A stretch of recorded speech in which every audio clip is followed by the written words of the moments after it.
On here, no distraction. Yeah. What you say? Is it on? Not yet. No, we're not. It's that. You got a subject matter? Yeah, we have. We're talking about discipline and the importance of it when it comes to communication. Overall, Right. And how can we achieve that collectively? Now, this I'll introduce it. Obviously, this is something that affects everyone, but more specifically, we care about how the brothers can get on code. At least when it comes to making people land when they speak. Something that you will appreciate.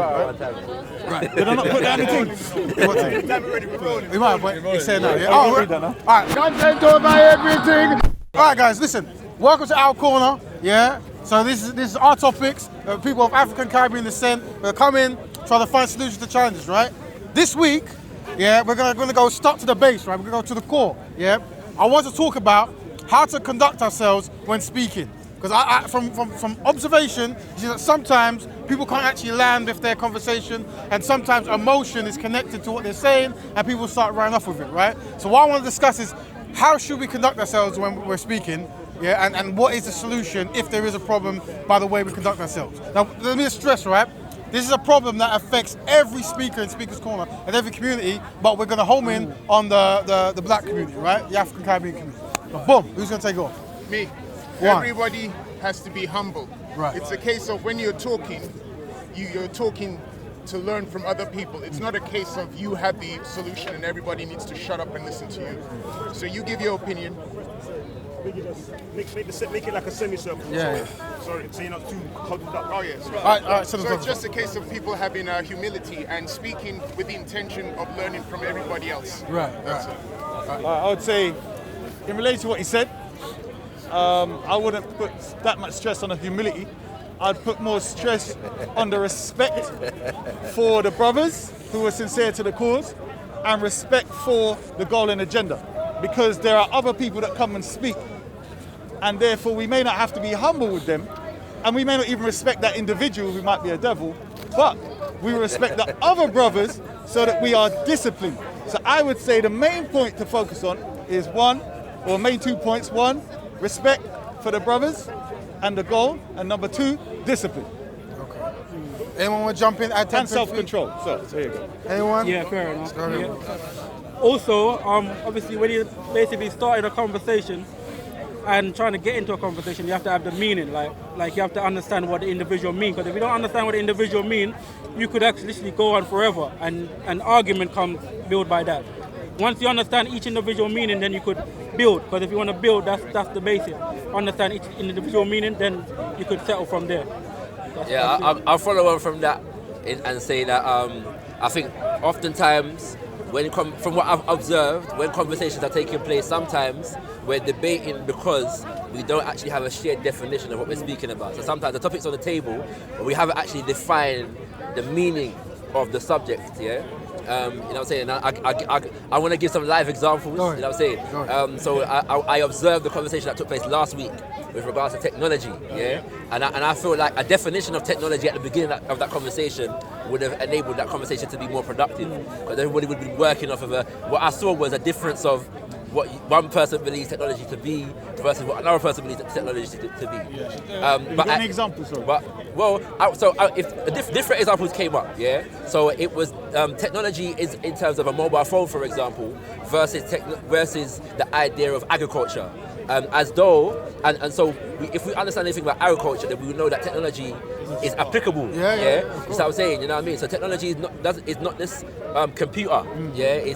Technology existed before computer, and technology also existed before the Eurocentric capitalist system. You know what I'm saying? So it's not synonymous with it. Although I would argue that there are some technologies that are synonymous with this system, if that makes sense. But technology as a concept is not. No. So I feel like a definition of technology would have assisted that conversation. What's the definition of technology? Somebody drew it up in it. I can't remember off the top of my head, but somebody drew it up. Yeah? This one you were there. This man knows. But one point, right? And then I would say being proactive as opposed to reactive, and that doesn't mean that there's never going to be something that we need to react to, yeah. But proactive means that we have an agenda when we gather for our corner and we focus on fulfilling the agenda.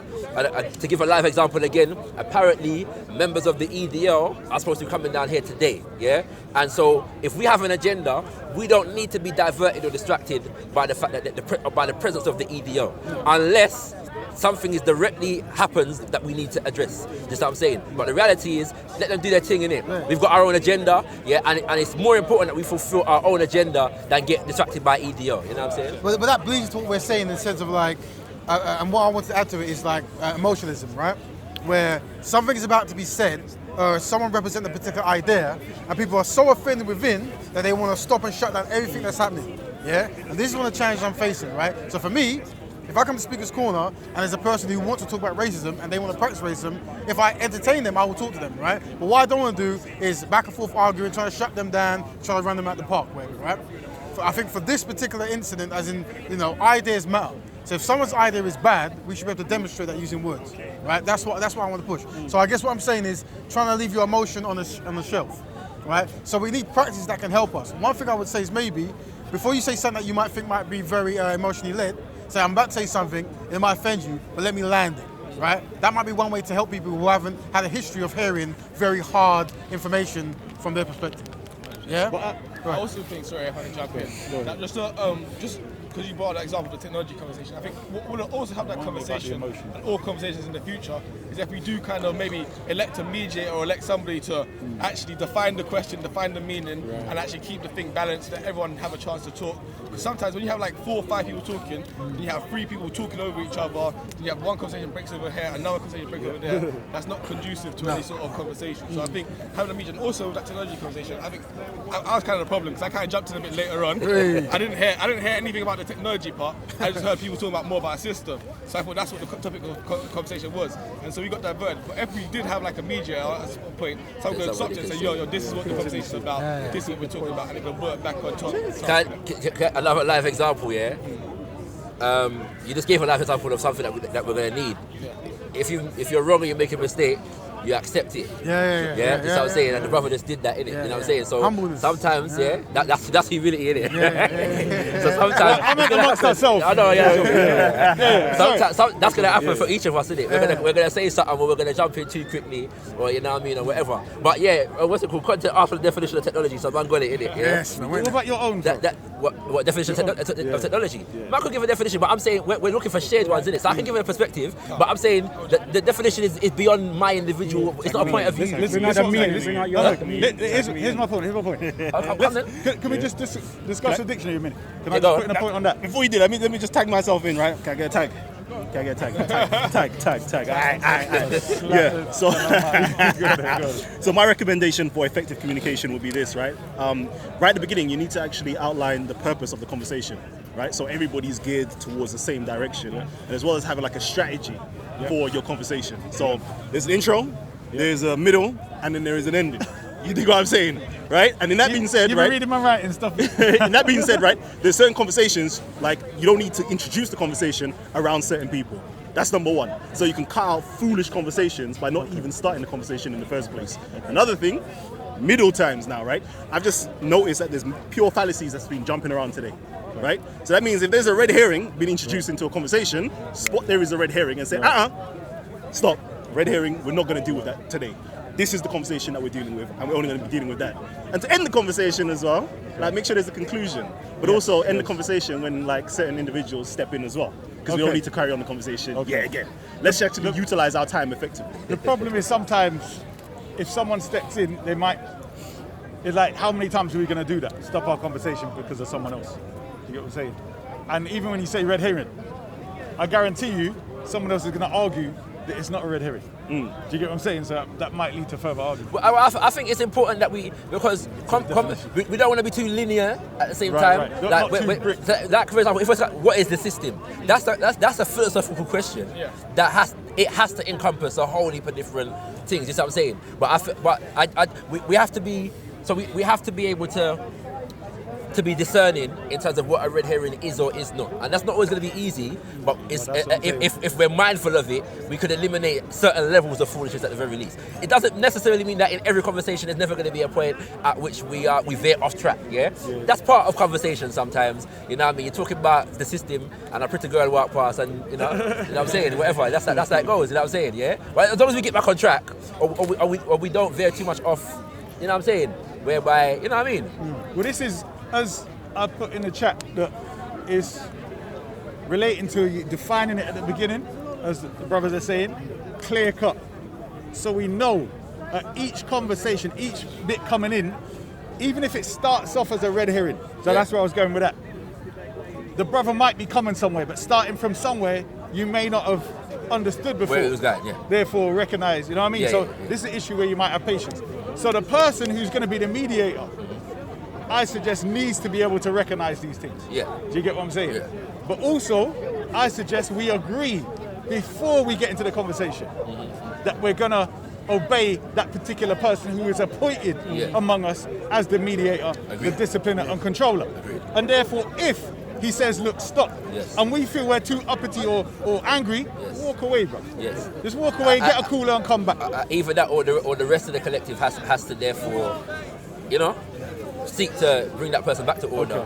And if they won't be brought back into order, they have to exit the I think conversation. in some situations, establishing a rule set might be beneficial. For example, if we say, look, we're going to talk about this, but at no point can we talk about people's mothers, people's skin, and people's hairstyles, whatever, right? No ad hominems. At least we understand that as soon as someone does that, everyone collectively go, okay, you're going off course there, bro. You know, you're emotionally connected, you know what I mean? Because that's why I see quite And a it's lot. possible, like you're saying, once you say all of this at the beginning, they might slip off and bring themselves back. Right, what do you mean? Because I'm saying you might go to say something because you're in that flow that you're used to saying. Right, but because you've just agreed, we're going to follow what you're saying. You're not saying that's me, is that? No, I'm not saying nothing, bro. I ain't saying. That's the red herring, bro. That's the red herring. I'm saying you might be in the flow, right? You might be in the flow, right? Yeah. And you therefore got to say something.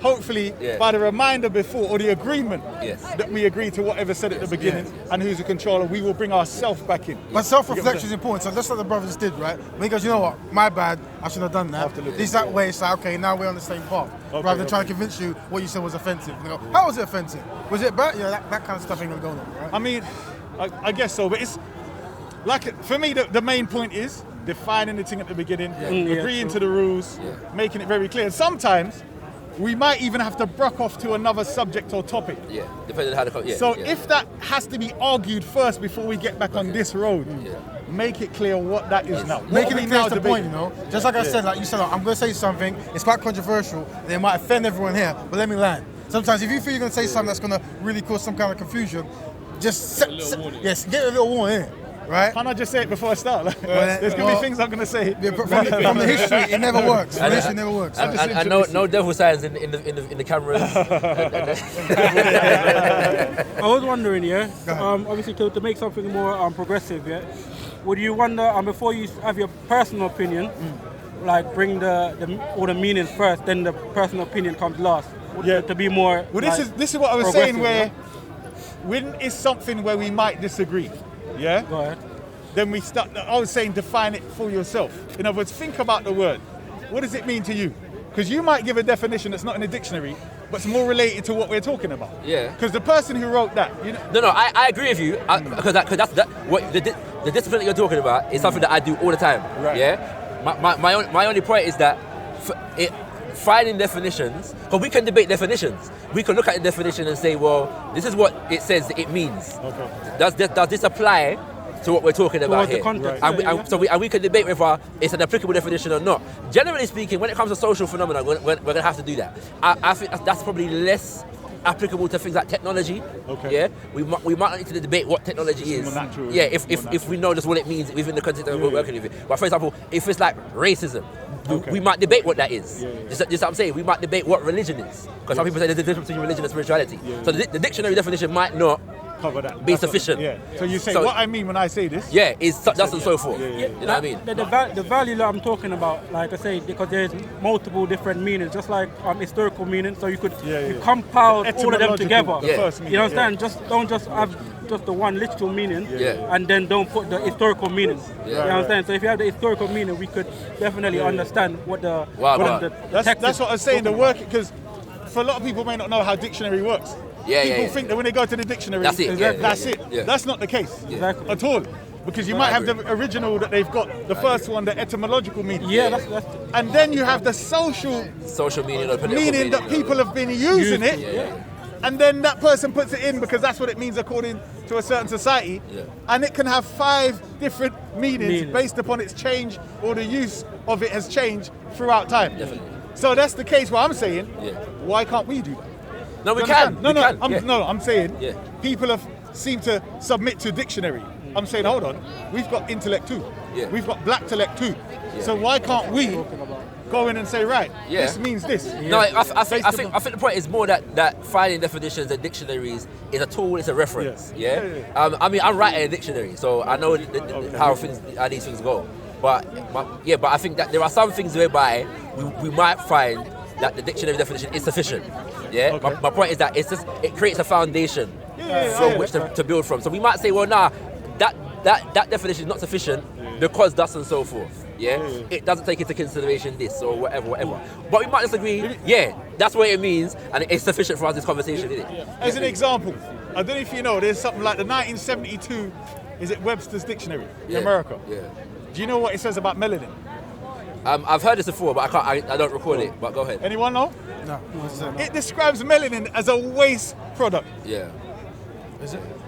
It says our melanin is a waste product. Yeah. Imagine that. Do you understand? So who's going to work with that definition? Yeah, nobody. Some of them Well, it might be. I'm saying those people over that side. Yeah. That's their view, isn't it? You got bare waste in your skin, fam. Do you get my point? Yeah. So I'm saying, just to throw it out as an example of how you should not stop at what they're saying. No, yeah, sure. You get me? Good. I'm just saying because I've met many people. It says that here. It says that here. You get what I'm saying? I agree. We agree. So they've really like redefined like they're not redefined but corrected how we should view racism as in the sense of, exactly. So that is going on. Well, that's why I push the anti-black. Yeah. Because when it comes to anti-black, you're the focus. Yeah. You get me, innit? If you say racist, but everyone's got a bit of Everyone's racism. got a bit, innit? yeah. All that back chat. Do we ever need further recommendations, or is that good enough? And can we just reiterate that so it's solid in our brains? And also, you got the list. And homonyms, I'd say no like attacking characteristics either. So, like just if you're arguing with someone, try not to call them stupid, dumb, sell out, any of these kinds of things where you're trying to take away from their character. But on that subject though, you know, man them need to not be thin-skinned either. Like, if a man says something, like, man ain't got to fall apart, yeah. 100%. You see what I'm saying? Because, Is that part of a good debate? If we're talking about a topic, yeah, should it you is. talk It about is. somebody's- No, because some people have personalities that like that in it. Like I have debates with people, and sometimes in the midst of it, like man will throw a shot in it, like and them kind of things there. Man can take it from. Man's a grown dude, isn't it? Like the conversation ain't The got thing to is, end. not everyone. So even what I witnessed this morning, right? Yeah. Or this earlier. Some people cannot take it, like, I hear that. some people are looking for an excuse to make things non-logical, I hear that. and non-intellectual. Literally, I've seen it, right? Yeah. But some people do come here for the back and forth argy-bargy, Yeah. right? So what I'm saying is, I hear that. So a person like you probably can take it, but I think as a principle, we should say we don't want to do that. All right, point taken. But for me, like, if I'm gonna get into something with Easter, I know I'm gonna have to take something. You know what I'm saying? Like, that's no, for real. No disrespect, but that's just a reality situation. And I know sometimes he's not even trying. It's like he's trying to be away. That's just man's character, isn't it? Like, you know what I'm saying? No, but it's like, let me explain that. When I'm talking to my brothers like that, I'm being the voice inside of them. You know when they say, "How can I be so stupid?" Yeah. That's where I'm like, "Come on, bro, wake up! Yeah. Why you don't learn your lesson?" Yeah. That's where it's coming from. You get what I'm saying? Right, That's the right, passion. But you always see my love for my people, them. So Yeah. No, I mean, inshallah, it's not questionable. But you said something about emotion. What was that? Yeah, so I guess one of the concluding facts is like emotion and how it plays a part in stopping progressional conversations, right? Yeah. I see all the time, like, you know, there's exercise we can do to not be emotional, but there's other things we can do to not trigger someone else or to recognize someone's been triggered. Yeah, Some people, when they see someone's been triggered, that actually gives them joy, and they carry on. That's true. Yeah. So that shows to me that the context of the conversation isn't important. What's important is making someone upset. Yeah. And that's now it's happening to ego. So I think there's a collective way we can behave when these things happen, right? Like a collective way to react that makes someone think, oh, it's kind of like, you know, when someone walks in and they say a comment and everyone knows it's wrong and there's like a vibe. We kind of need to understand how to make that vibe happen. You know what I mean? Because what I don't like is the constant back and forth shouting and This it's is just what I'm saying. All of that is sorted out once there's an allegiance to the person who's supposed to be controlling it. Do you understand what I'm saying? Right. Once there's the man we all say, listen, he's doing it. We don't need, the rest don't need to say, be quiet, you lot stop it. Once you've agreed, so if they can't do it, we say, you know what, stop the conversation. You two go over there and have your argument over there and leave it. Well, that's I'm saying that's a technique though. See that technique you said there? That is a technique. Now when people want to make things personal, we should have a way to literally send them, okay, brother, go to the side, pull that and come back when you're ready. 100. And good conversations don't get views, do they? Huh? Good, nice That's conversations don't very get true. views. That- And what are people looking for? Views. Well, yes and no, but we're trying to establish that we they want to do. be solution based because there's a purpose why we're here. Ours are. Yeah. So because of that purpose, that's what's going to drive us. But well, that's why we're trying to We're establish talking about purpose. Yeah. So It's called our corner. So this is called our corner, and we've Feel it corner, you know? yeah. It's a particular purpose, right? Trying to find out how to improve the black community, right? Very important. So because of that, we have to recognise that we're not going to fall victim to the whole like, swear words and naked women and stuff like that. Whatever gets You said he said something, and you said something about emotion before, and I wanted to emotion. say something else before. Yeah, people get like when like an argument like No, I they're was trying to- particularly strong against. They get emotionally triggered by the argument. Yeah, so let me give you an example, right? Just say you might want to say something about a particular religion, right? That might be perceived as hard hitting. Before you can even land, they're going, you've hurt my feelings. So you can't say that about my people, whatever it is, right?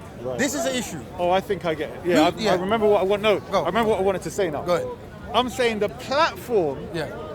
for which you're saying that, let's say, what I say might offend them and we should care, Right. is that they're coming into the conversation already that we're inferior. Okay. It's like a neo-Nazi having a conversation, or a KKK that you gollywogs or whatever else, and we're accepting him as he has a right to speak and he's worthy of respect. Do you understand? I'm saying they already come into the conversation with the concept and idea that we're inferior monkeys or whatever else. That's the starting point. I hear that, but I think there's a principle that Ravens defending. Yeah. That if it's gonna work, that we have to hear people out and do the due diligence in terms of knowing that when he's finished, you will have the right of reply to make the point that you're going to make. Can I give an example? Yeah. Because I'm here, yeah, and I stand on African spirituality. Yeah. Right. I know that I'm a minority here, right? And in the sense that not only am I a minority, but the view, the dominant view and perspective that is pushed by major religions in terms of traditional African spirituality is extremely negative, down to devil worship and them kind of things there. So I know that when I debate spirituality or religion, I'm dealing with people that have that perception. They see what I'm dealing with as inferior. They see what I'm dealing with as against God, devil worship and them kind of things there. I know that going into the conversation, but I still have to act to give my brothers and sisters from whatever religion and whatever, if I'm gonna engage in a reasoning with them, the time to speak, even if I know what the hell they're gonna say. And the reality is, oftentimes I've heard those perspectives before, I know what they're going to say, but just out of respect, I let them speak. Yeah? And so in this circle, we might not do it in others, but in this particular circle, we have to have a certain order, so I get that. My thing was not to not let them speak. Yeah. It was in relation to saying something which might offend. I'm saying there has to be, because to me, what's happening now is we're still accepting that people see us as inferior. I don't think that's the case. No, I'm saying, of course, because you know they're coming in, seeing you and your culture as inferior. You know that. I don't That's think we're necessarily talking No, about but- people but- outside yeah, of we're the talking about our own circle. people. Just say there's a black Muslim brother over there, or a black Sunni brother over there, Yeah. and he's getting emotional, so on. Yeah. He's not necessarily, because you might be, somebody here might be saying something anti him, yeah? Or how he feels. So he's getting emotional, and he's trying to stop them from saying that, basically. I think that's the point that was trying to be made.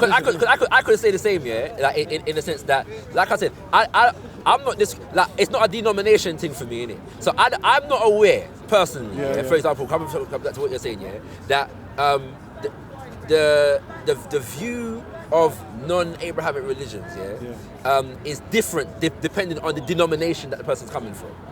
Just what I'm saying. I'm personally not aware of that. So I'm saying that if I'm gonna come in with that baggage, then I'm gonna flip out, and I'm not gonna. Just what I'm saying. So my thing is, like, regardless of what our preconception is, in order to, because the conversation as well is not just about us, we're sharing these conversations. And so there are other people that are tuning in to hear the ideas and the exchange of the ideas. So therefore we have to have a certain decorum in terms of allowing the ideas to be shared. Right. This is the thing. Shout out Scholar Gang. Good Yes, to see yes. the brothers. What's the deal? Get me? What's Good the to see deal? my brothers. Man, my brothers. Man, I'm scholar as well, you know. Come on, Man, shout out the I'm whole scholar as well, Scholar you know. Gang. Man, Whole Scholar you're a Gang. scholar as well, you know. Yeah. Don't listen to yourself, you know. You get Don't leave me hanging, G. Don't leave me hanging. No hacking. Trust me. Fire about negophobia next week. Negophobia next week. Yeah, we're gonna hit them up. Right. Finish off the last bit you were saying. I think I finished. Okay. No. I'm saying to get me back on track with you. Yeah, all right. No, yeah. All I'm saying is that because your denomination. Yeah. That I was the don't. issue. The example is a Somalian came in after I spoke. Yes. I mentioned Bangladeshis, Pakistanis, these Sunni groups. Yeah. And I'm saying one of the main issues Yeah. is where the people Yes. are lying to you. Yes. Do you understand? Yes. Where we're seeing them as black, Yes. and they might say they're black for the sake of Speaker's Corner. Yes. Do you understand? Yes. So therefore, those who know and researched, Yep. therefore there could be a debate between me and you, Yep. because you perceive them to be black and you don't know their culture and their history, Yep. and you haven't had that experience. Yep. Do you get what I'm saying? Yep. So my point is, As soon as certain people come true, that's what I'm saying. No, but the conversation as soon as I hear what you're come true. I'm hearing what you're They're not saying. relevant to the so conversation. what I'm saying is that it's gonna the problem Yeah. with having something like this here Yep. is that we have to deal with the first, like, none of us have an issue with whether we're black or not, except for maybe Kalam's definition. Do you get what I'm saying? We're going to deal with that. I'm saying what you Yeah, mean say. when we say we have that thing in common as black. Yeah, never Yeah. mind the word. What we're talking about. But I wouldn't assume that. Huh? But I wouldn't assume that. Because that none of us have an issue in terms of the definition of black and what it means and them kind of things there. Especially because I'm saying phenotype. In other words, he wouldn't think and he wouldn't think. I'm saying that we know each other. Because Yeah. I'm saying the Somali that came in, he's not new to this talk. But hear what I'm saying. Yeah, but my only point is that. Yeah, my only point is that What did he say? Somalis are brothers as well. Somalis are our brothers. Yeah. Our African brothers. And sisters. Our African brothers. Is that a question? Is that a question? You know what? Should we stop the communication part and go to the next part? No, wait, hold on, no. Let's not yet.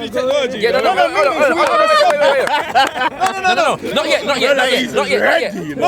not yet. Let me establish a But this is principle. still communication. It is. Yeah, I'm saying, right? Are we in the concluding factor now? No, maybe so. Right? Yeah, go ahead. I'm trying to clarify the fact that because the reality is, that we do have our people that come in with various ideas that would deem an aspect of our identity or our culture as inferior. Yeah, it's not unique to any one individual aspect. No, stop. Sorry, brother. Listen, my response cannot help but go down the road I was going. Cut, right? So now there's a subject coming in, right? No, but we are voting. That's what I'm saying. No, but I'm trying to mediate. No, brother. Listen. I'm trying to from a principle. A mediator. This is what I'm saying. The light is on you right now. If you want to do it, Hold on, Isa. Wait, The media is hold on, one sec. I'm saying, demonstrate. If you're going to do with the communication thing, demonstrate it as part of the thing. So I'm saying, let's now demonstrate what we spoke about. So the conversation communication thing, let's do that. So is it rolling? So we might as well have a break, right? Break now. Introduce the new topic, if that's So the okay. new topic, But hold on. introduce But before the you even do that, we have to conclude what we've already discussed. Yeah. So we conclude that we've just spoke very well, communicated very well amongst ourselves without any personal insult, without too much butting in, without any, what else? Emotionalism, or let's say discipline and control. Let's say pass of up. emotionalism. You know what I mean? Yeah. And what are the future principles that we're going to apply from now onwards in our conversation? I thought Brother Rat Raisin was making the list. Let's just He must- quickly he do must it. have Everybody been who busy. introduces No? something, You saying no, yeah? just drop a Alright, little something. Hold on. Shall I bring up the phone? My two primary ones were being proactive as opposed to reactive, and I can't remember what the first one was. Humility. No, that wasn't my. That wasn't No, my that one. was mine. Sorry. All right. Yeah, humility. My first one again. Discipline. No.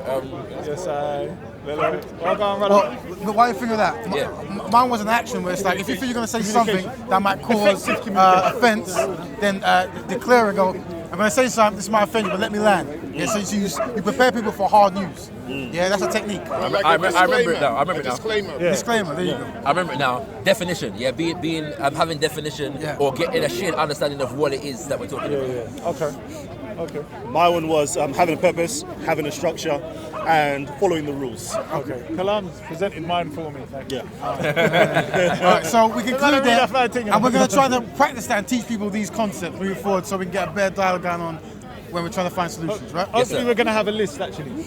Yeah. And read off that list We'll do. and get it as something rolling Yes, sir. and then present the example. Yes, sir. Yeah? So, cut.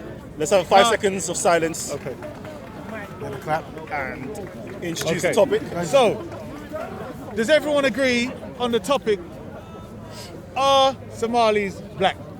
Right. Or do you want to change it to something else? That's not even a topic. That's fine. That's fine. That is a That's fine. topic. That is a topic. That's fine. I was That gonna is a say, topic. it was if we're gonna do this one again, Yeah. because we've been there before, we've been there before, all right.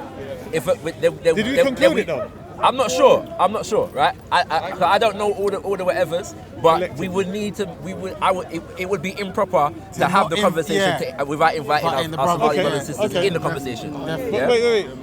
What I'm suggesting. All right. So let's just do a provisional of that particular debate. And No, Somalis I'm are not- welcome to join. Hear what I'm Listen, saying? no, I listen. don't want you know provisionals or nothing unless there are Somali brothers and Brother, sisters listen in to the what I'm saying. conversation. No. Listen. See, you haven't let me do my provisional. 'Cause you know See? what? Brother Rat Raven. We all appoint Brother Rat Raven as the mediator, controller, and so on Aye. of our Aye. communication. Aye. All right, cool. Okay. So the reason why I talked about a provisional, Yes. when you said Yes. we need a Somali, I didn't say a Somali. or Somali brothers and sisters Yes, here, yeah. I'm saying to you that having, what did you say? A Somalis? The Somali brothers and sisters, I think they Okay. should be in conversation. Yeah. But I'm saying, can we force them? No, we can't force them. No. But that's what I'm saying is, can we have the conversation without them? Yes. Yeah, we can. We can, but I Yes. think what wants to know Because that you have a the right door's to always self-define. open for people to come to join. That's what I hear that. But what I'm saying is, to me, it might not be a one-off issue. The reason being is because my point is, you've got some that are straight honest with you, Yeah. that tell you, yes, Somalis generally are anti-black. They're not shy about it, they come and tell you. Yeah. And you'll see two Somalis argue. When they start, it's in English, and then it goes off in their language. Yeah. So you know there's certain things the one who's racist or anti-black doesn't want to say, and do you get me? So the one who's on your side, or the side of justice, Yeah. he is trying to bring it open, yes? Yeah. He's trying to let us know the situation. Yeah. The other one wants to take it to their language. Hold on, bro. Yeah, but you can come if you want. You can come step to the front, so you can. You sure? You see? All right. So I'm saying the one that wants to help with justice, he would like to give history to the brother or even the offence at home, like they have done. Yeah, and the Bantu Somali, how they treat them, how they refer to them in general, and how they refer to us in their language and culture. Yes. So when you say have a Somali here, Yes. he can't. We need to know who that is. Do you get what I'm saying? Not necessarily. For me, even the Somali that you would say is anti is welcome in the conversation. Yes, definitely. Yeah. Even if to prove what you're saying is true. Yeah. Just what I'm saying. So I'm saying, but by the example that you just gave, it seems that you're proving yourself wrong. Myself? Because in the sense that you are saying that there are some who are It's a collective. Yeah, but then you're saying that there are some who would seek justice in that. That's bro. So minority majority, that's subjective. But my point is that what you're identifying is that there are two sensibilities that exist. Yeah, Right. or different sensibilities that exist. Maybe not two. There may be shades of others. You know what I'm saying? Of those two as well, right? Go on. But the point is that my only issue, with this particular issue, is the extent to which It's a problem in our community. yeah, it's a problem in our community. But I'm saying that self-denial and division as a result of self-denial is not something that is peculiar to Somalis. Very true. Yeah, it's just what I'm saying. What I'm saying. So there may be a unique expression of it, and I'm prepared to be convinced about that there's a unique expression of it among Somali brothers and sisters. But I am from Jamaica, yes.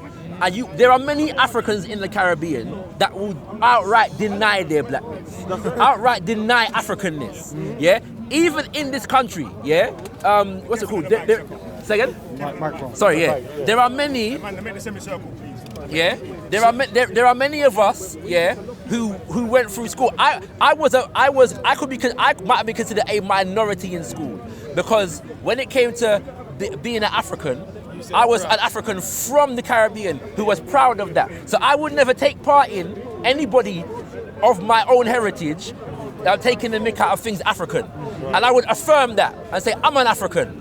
Yeah? And them kind of things there. And I might be considered a minority in that. Just what I'm saying. And so the brothers and sisters from the continent might say, oh boy, them man, they could say the same thing that you're saying.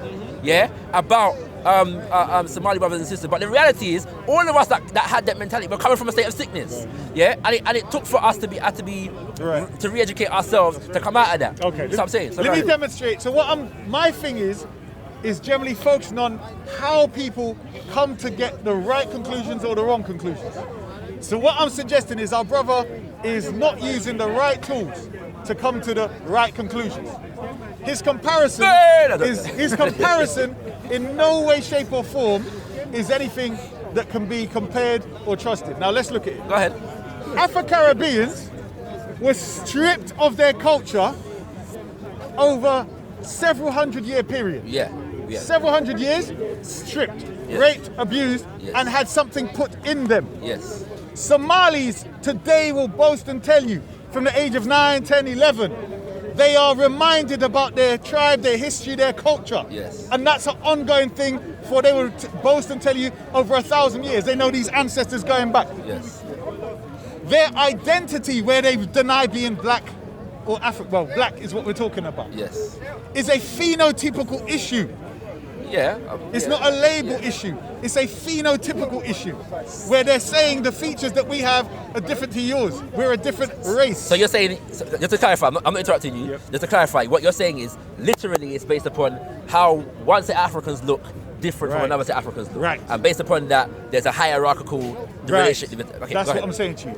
The same way how Hindus have it, the Caucasians had it, and still have it to certain degrees, and so on. So I'm saying, where you're trying to say, well, they have an issue because of their psyche, and you know Afro-Caribbeans can deny it, we can see clear-cut how that came in.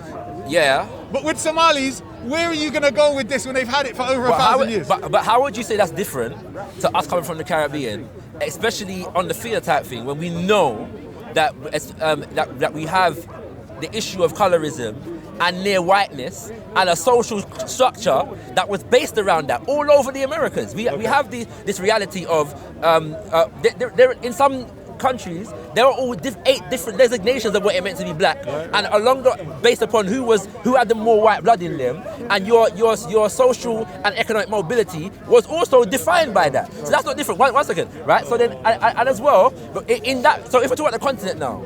In that area of the continent, like as Rastafari, as an African spiritualist who proclaims Rastafari at the same time as well, you come across this in terms of how the Judaic line or history has colonized the culture of the people of Ethiopia, So when you go to Ethiopia or you speak about Ethiopia, you want to learn about Ethiopian history, you're learning about some Solomon and some Sheba. When the history of that region of the world, as far as our people are concerned, goes way back before that. Yeah. We've got a brother here from Birmingham. His train's coming at 7:30. I'm just saying that we should aim him up as brother. Come all the way from Brum to support the man. Yeah, 0121. Big up the family. I was in Birmingham yesterday, you know. Yeah, no joke. Bless up. Yeah. 0121. Yes, so man knows the thing. Yeah, man. That's what we're talking about. Welcome, bro. Love. Yeah. So we, and I'm wrapping up, But we know, but the point is that the cultural colonization, as far as our people are concerned, that has affected that region of Africa. Do you know what I'm saying? So my point is that it doesn't, because the roots of it may be deeper, and some people have some of us have affirmed it as a part, an integral part of our identity. Doesn't mean that if we check the history of the situation, that a similar process has not taken place. We may just be less aware or less, whereas we might have an instinctive response or understanding of it as it manifests in the Caribbean, because that's our direct experience. And it might be slightly removed for us in other places of our diaspora, so we're acting differently to it. Number one, this is what, I don't know, okay, let me say it again. Yeah. With these people, Yeah. they are the ones who would be in the white position who caused us to make the classifications amongst ourselves. I don't So understand. they're the oppressor of the Bantu in their country. Okay. So in other words, the white people, no one came to them Yeah. and forced them to say you're superior. Do you understand? I'm saying they're the ones that are saying they're superior. Independently of anything, Bruv, independently of what? Because I It's was part of watching, their, once it's part of your culture for 2,000 odd years. bruv. I watched Somali Corner the other day, right? And the brother said that Somalis, when you check DNA, and this is not me saying it, the brother said this. Yeah. Right? He said Somalis, there are hardly, he said no Somalis have less than 30%, Arabic blood in them. This is what he said. Yeah? Alright? And I wanted to clarify exactly what the brother meant, and I was interested to know what was going on there. The point is that if that has been identified as a defining feature of what it means to be Somali, how is it that you're positing that this vibration comes independent of anything, but it's just a natural outgrowth of Somali culture? Brother, how much do you see when you see a Somali Arabic cultural influence? I think there's Arabic cultural influence on anybody black and Muslim. That's right. Listen to what I said to you. Yeah, I heard what you said. Okay, for instance, when you see an Afro-Caribbean here, yes, what happens? He What do you starts having a twig as his toothbrush. He grows a beard. He wears a white hat. He wears a long garment. Yes, he's taken on the whole cultural thing. Somalis carry their culture, a lot of them with pride. And it's a beautiful culture. Brother, whether we're beautiful or not, once it's got anti-black in it, it's garbage. Simple as that. Who said he's got anti-black? Pardon? Who said he's got anti-black? There is- We've established this.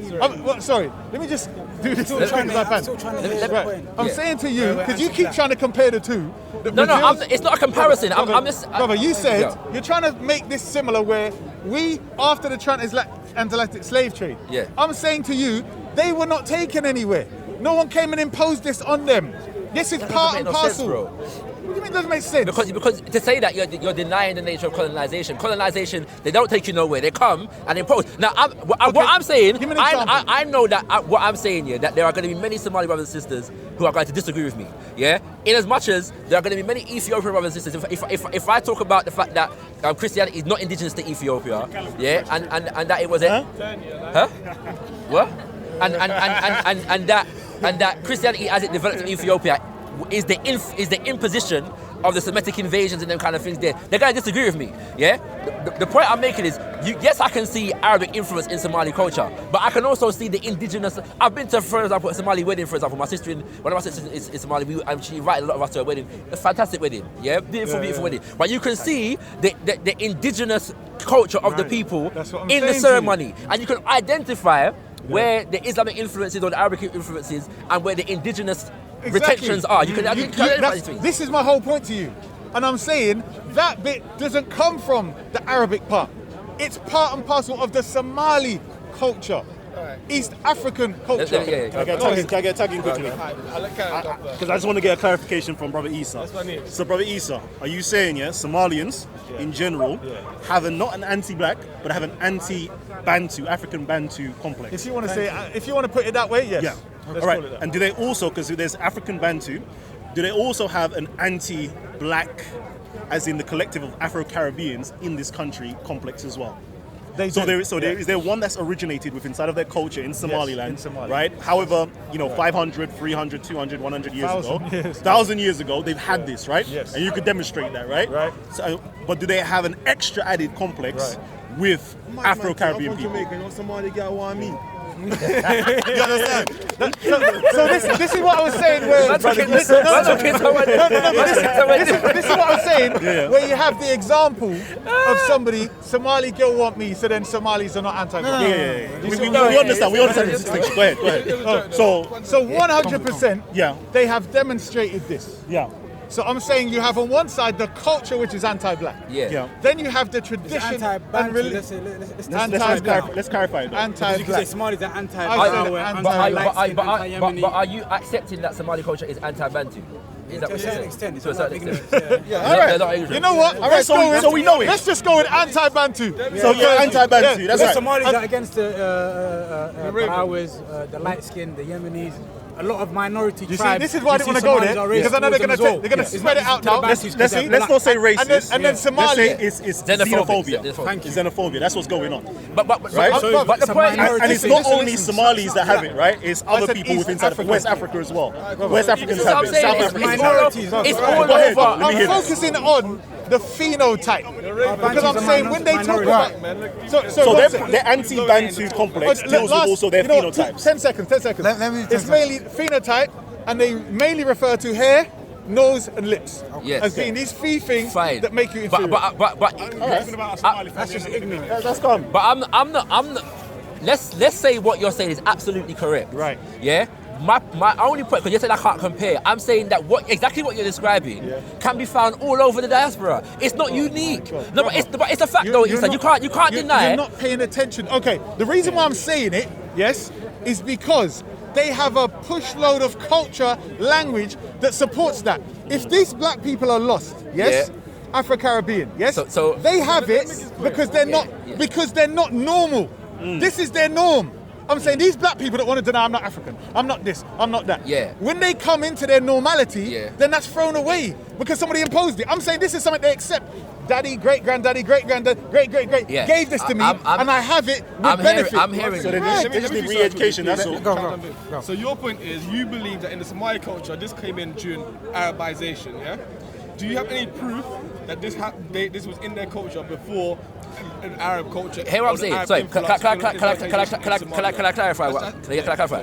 I'm saying that based upon the history that I've heard Somali brothers and sisters bring, and the idea of the Arabic gene, and how that, you know what I'm saying, whatever, it might suggest that, you know what I'm saying? So I'm not saying I know for certain, but I am, and obviously there is Arabic or Islamic influence in the culture, but my point is that it's not unique, to that experience. Especially because we want to talk about whether Somalis are anti-black, not whether anybody that's else. what I'm saying. They're not black. Let's be real, they're not black.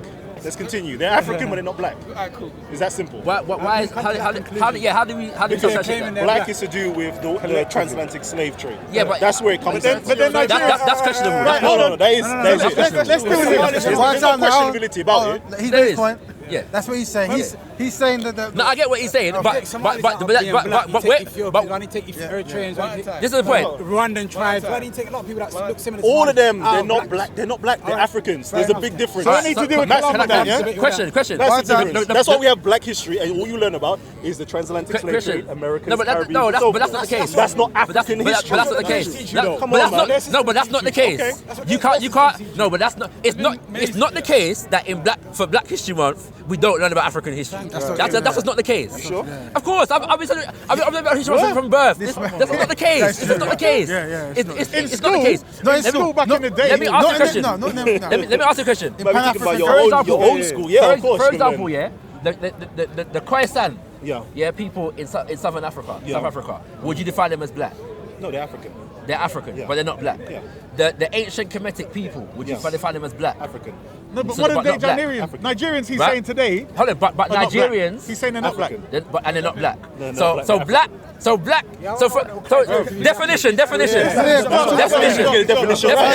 definition. For Kalam, him I got a debate. fine. But for Kalam, black. Right. Say again? I'm trying to get in it. Go ahead. Sorry. Black, I was trying to say black, I understand your point, black refers to America. However, that term, like you're trying to say, even black, minority, and ethnic, has always been used, even back to the colonial era, not just to refer to people who were African descended, they also refer to people in the Aborigines of Australia as black. The They Melanesians refer and to so the forth, yeah. Melanesians as black. Yeah, yeah. So to say that the black only refers to African Caribbean would like it's never been the case No, it's historically not. or in any type of scholarship. Like all scholars have always used when they use the term black, they use it to refer to pretty much and anyone who wasn't white as a blanket document, so including Africans as well. But this is where I want to challenge him because his point is not what they used it to us with. His main point is they used it to us, and we Afro-Caribbeans, who generally do not have our history to connect to our culture, etc., readily accepted it. Yeah, but You get me? And put that at the forefront of our identity, whereas he would say Nigerians, Congolese, Ghanaians, etc., their forefront is whatever tribe and nation. You understand? Yeah, I heard that, but there's a guy called Dr. Robbie Shilliam. He wrote a book called Black Pacific, talking about the black people of Australia specifically who identified with black culture, the identity term black, and actually the Rastafarian culture, a lot of it, Yes. you know, in terms of their struggle for freedom and so on. So they have used that term, like, and they have embraced yeah, it. it's not unusual at all. just the Caribbean. Kwame Nkrumah identified with the Black Power movement. He identified in his own writings. Fela Nicola Pakuti called himself the Black President. You know what I'm saying? He's from Nigeria. That's a semantic Alright, argument. identified as a So Pan-Africanist. should we take Kalam's opinion and give it back to I will identify that as a political correct in the sense of like politically that is correct how it has been defined. But as in like black people came from transatlantic slave trade, right? And so when you talk about black America, He's saying the designation of black is something that is born out of the particular experience. He gave a whole. Yeah? Have you seen his show? But that's the saying. Have you seen his show? No. But I haven't. But that's like saying. So it's like saying that when they went to pick up these people from the continent, they didn't define them as black. They did. That's my point. At some point, I'm agreeing with you. At some point during the journey across the Atlantic, when we got halfway, they said you're black now, you know, right? You know what I'm saying? This is what I'm saying. That's what happened. I'm telling you the truth. Even Irish, as a black. political term. Irish were called black. No. Jews were called blacks. No. Italians were called blacks. Don't get it twisted. Like it's to do with your actual complexion. I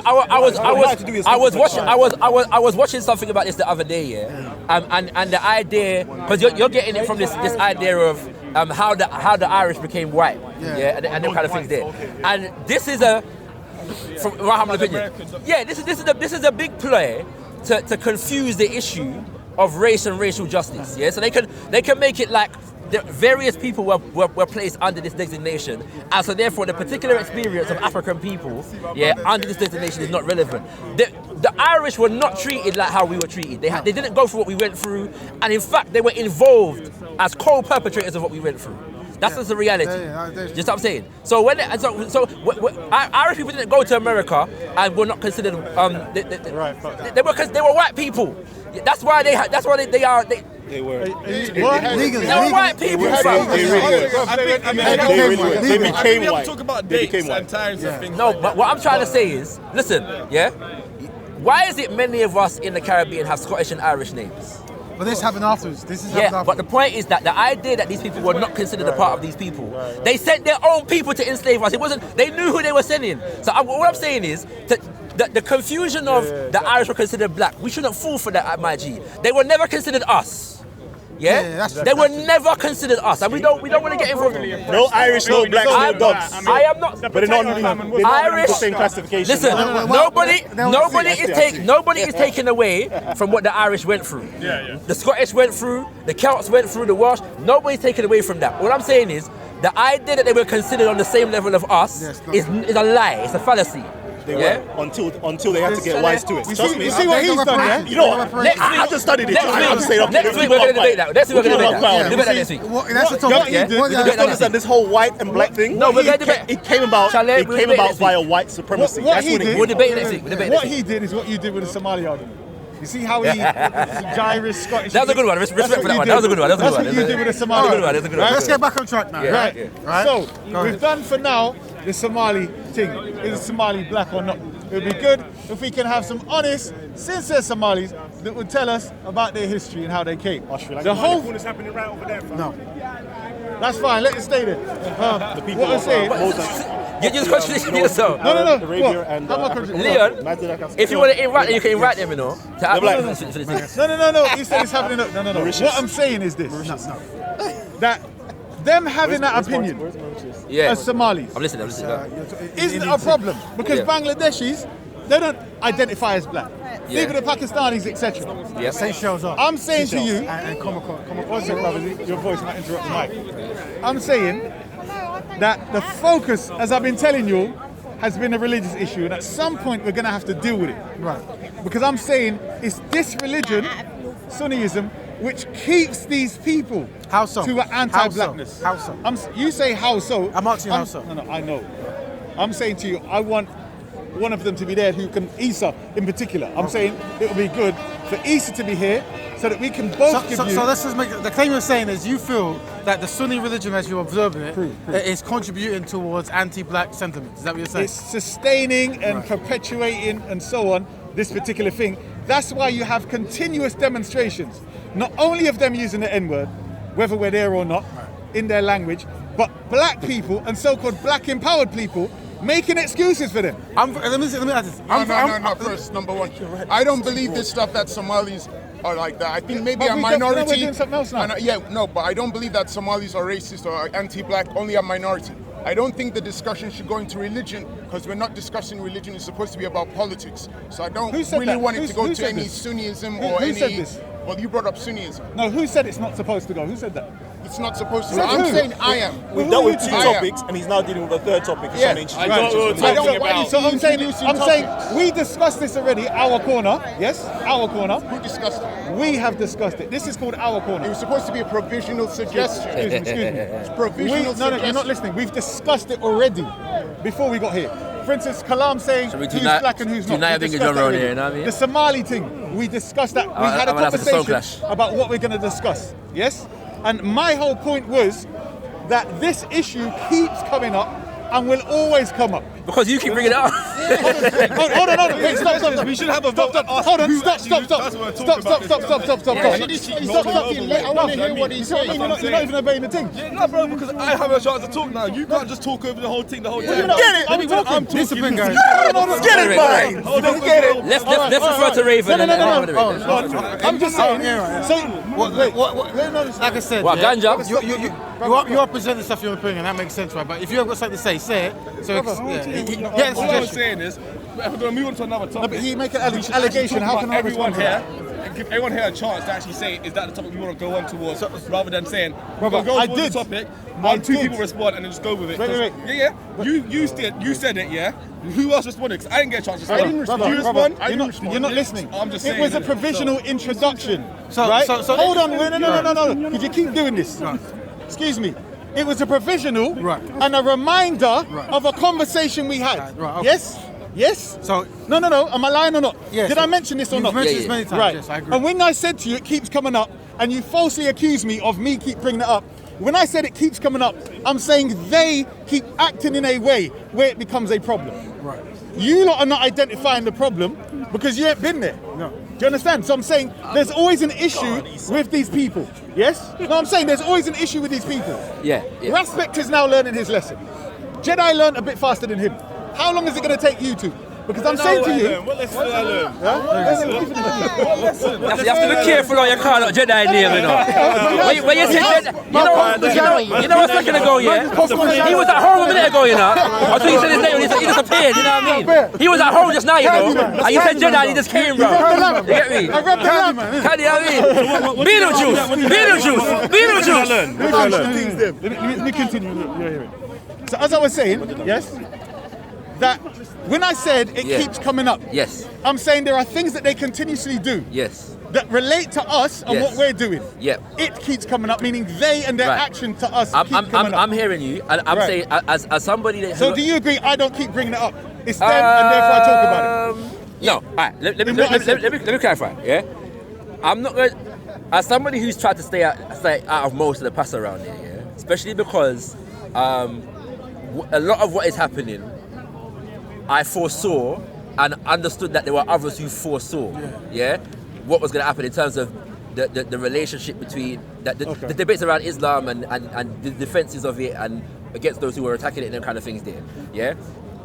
You're That's what I'm saying, we're doing no, but that's the point I'm trying to make. You're identifying it Yeah. as specific to Sunni, Yeah, that's what I'm saying. All right. Well, how is it not? That's what I'm saying. Hear what I'm saying, right? And so because the Somali are predominantly Sunni, you're involving them in that situation. But what you have to hear what I'm saying. You have to understand that for most people, they're seeing Islam. They're not seeing. Exactly. So one second, right? And I'm not because you define the Shia outside of all of these dynamics as though the history of the Shia is specifically distinct, from the Sunni and the rest. That's what I'm saying. You don't pay Hear attention. what I'm saying, But right? that's not true. Okay, go on. Yeah. What I'm saying is, it's not about, because I don't think, that we should confuse, because there are many Sunni Muslims in Nigeria. Yeah, exactly. There are Sunni Muslims in Kenya. There are Sunni, you know what I'm saying, right, all over the place. Yes. Yeah. So, and what's your point? Why? I'm saying that I don't think we should. If the Sunni thing is an issue, I don't think we should confuse the issue of Somali with necessarily the issue of Sunni Islam and make it one thing. I don't. Right. I want you to listen, please. Yeah. Because I've said it to you before in text, and I'll say it again. Now listen. Right? Okay. Good. The example I gave. With the Somali, was it not synonymous with Isa, the Ghanaian brother? I'm not sure. I'm not aware of that situation. I'm going to say yes. You've mentioned that before. Okay, and he came in as an example defending an Afghani that was part of the conversation. Yes, and was there insulting us. But are you saying that? I'm saying to you that whoever, from wherever, especially in the world we're living in now, once you're a Sunni, you have a program that gears towards anti-blackism. Yeah, but you'll be supporting a network of anti-blackism. Why I'm saying that I think we should separate the issues is because if you're going to tell me that, from my perspective, I'm going to say that I believe that Abrahamic religions do that in general. I don't believe that it's specific to Sunni Islam. I don't. Yeah, so I'm saying there is an extent to which, historically speaking, all Abrahamic religions have made themselves superior to the rest of the spiritual of the world. No, that's what I'm saying. This is the part I mean. No, it's not to me. Brother. To me, it's not specific to Shia or anything like that. I'm saying that there's a certain, because you're talking about collective. There is a certain. But we're not a collective. That's not. Here I'm saying. But this is why I'm saying we need to separate the issues, because if you're telling me that, we can have the debate about whether that's an Abrahamic characteristic in general. It's a different argument. Let me give you an example. Wait a minute. Let me give you an example. No, we can have the debate. Let me give you an example. Let me give you an example. I'm not debating. Excuse me. This. All right, This that's is good. not debating. Let me give you an example. It's like not everyone wants to talk about Sunni and Shia. Not everyone wants to talk about Sunni and Shia. I've got the response. We've forgotten everything already. Then tell him quiet, It's bro. a different argument. I'm trying to respond. 20 minutes. Bro. We just want to make this point. Bro. Good. Good. What I'm saying to you is, very simply, brother, what you're doing is like whites, Asians, and everyone else saying they can use the N-word because you do. It's not. But listen to what I'm saying to you. I'm not saying that. I'm saying what you're doing, not what you're saying. By you saying, well, basically, you don't need to focus on this particular thing because Abrahamic religions. I'm saying to you, No, that's not what I said though. That's in what your judgment was. No. Your end conclusion and how you deal with it. Yeah, you Because misunderstood you're saying me. with Somalis, yes? No. I'm saying that we shouldn't conflate the two issues. So I'm saying that if we're dealing with Somali brothers and sisters and we're talking about that, then we should talk about that. Yeah, just what I'm saying. I don't. And if we're saying that, I don't wanna. Beyond reasonability, conflate the broader issue that you're trying to identify with Sunni Islam with the specific issue of Somali brothers and sisters and our identity. Yeah, I don't think Anti-blackism. Yeah, but I'm saying. So what I'm saying is I'm uniting the two as my presentation. Yeah. Yes? Yes. I'm saying the reason why Somalis, Ghanaians, Nigerians and so on are anti-black. Yes, in certain aspects of their behavior. Yes. But Somalis have their identity as Somalis, which is anti-black. Okay. The Nigerians might be black, but their behavior in certain movements will be anti-black. Do you understand what I'm saying to you? So I'm saying the thing that can have in common is the religion, not Islam. See, that's what I'm saying. I keep saying I said Sunni Sunnism. Islam. I said Sunni Islam. So this Sunni creature, this particular ideology, right? This thing is the issue. I'm saying that, and I've been saying it for time. And what I'm saying is, I'm not gonna push the thing, but I'm gonna say, I'm gonna do little reminders until you learn. Do you understand? So, like you said, what would you like to have happen then, personally? What I would like to have happen is brothers like Isa, yourself, brothers who are quite educated in black history for us to really thrash this out. Because a lot of black brothers are using Isa and others like him as their examples to trust the Sunni religion. But when you see that Isa actually is following his enemies, we need to take his mind through where he is, his stance, because he doesn't know. He's evolved, he's the best one, because he was you know what a Saudi Salafi is? Okay. You know, like when they give allegiance, they make excuses for Saudi Arabia. He's evolved way past that now. Do you get me? And he's one of the first Salafis I've ever heard say that if here was a black shop and another who weren't Muslim and another shop who was Muslim, he would go to the black shop. And they all give him stick for that. So I'm saying he's on the border. And I'm saying this is where you lot will actually learn and see. Because I'm not just about talk, it's about demonstration. I'm not in dispute with the idea that there is anti-blackness in Sunni Islam. Yeah, that's not what I'm saying, bruv. Okay. I'm not saying in it. I'm saying this thing is part of the it's whole. Like neo-Nazism. I am not going to necessarily disagree with that. What I am saying. Then how you ask God, hear what I'm saying, please. Yeah. I'm saying that as these things affect our people. Yes. We internalize and manifest a lot of that in various different ways. Yeah. And we. So, for example. Even culturally, yeah, like I grew up, and you know, like grandparents used to squeeze out your nose and them kind of thing there because they don't want to get too broad. If I taught patois when I was young, the people in my elder generation would say, "No talk so, yeah, talk bad," and then something there. And when did that come from? When did that come from God, bro? Right? No, I'm saying, it doesn't have to come from God. My point is that because we're responding to anti-blackness and oppression, we have developed certain anti-black tendencies in our culture. I know that. What does that have to do with that? What does it have to do with this? I'm putting the whole thing in that context. Bro, if you had a black brother come here and he says, you know what, all my life the only enemies I've ever had are black. Yes. He says the only enemies I've ever had is black. He's joining the KKK and the neo-Nazis. Yes. Would you welcome him and trust him? He could come in a conversation. Would you welcome him and trust him? Would you have him as a friend and an ally? I probably wouldn't trust the brother. Thank you. Yeah, you wouldn't have him as a friend and an ally. But we're talking about in the context of being able to have a conversation in speaker's corner, in our corner. No, it's bigger than that. But go ahead. So I leave it there. Right, I conclude the Sunni thing. You lot say what you want to say. No, it's done. I was going to say that it's basically what's done, isn't it? Like, until Easter gets here and all the other guys come. Cool. No conversation to be had. What time is it? Man's got a roost still. Yeah. So we can't really say conclude that concept, but what we can say, and we something just happened that we can resolve now. You got our brother here got a bit frustrated with the speaking, and we kind of lost control. There you go.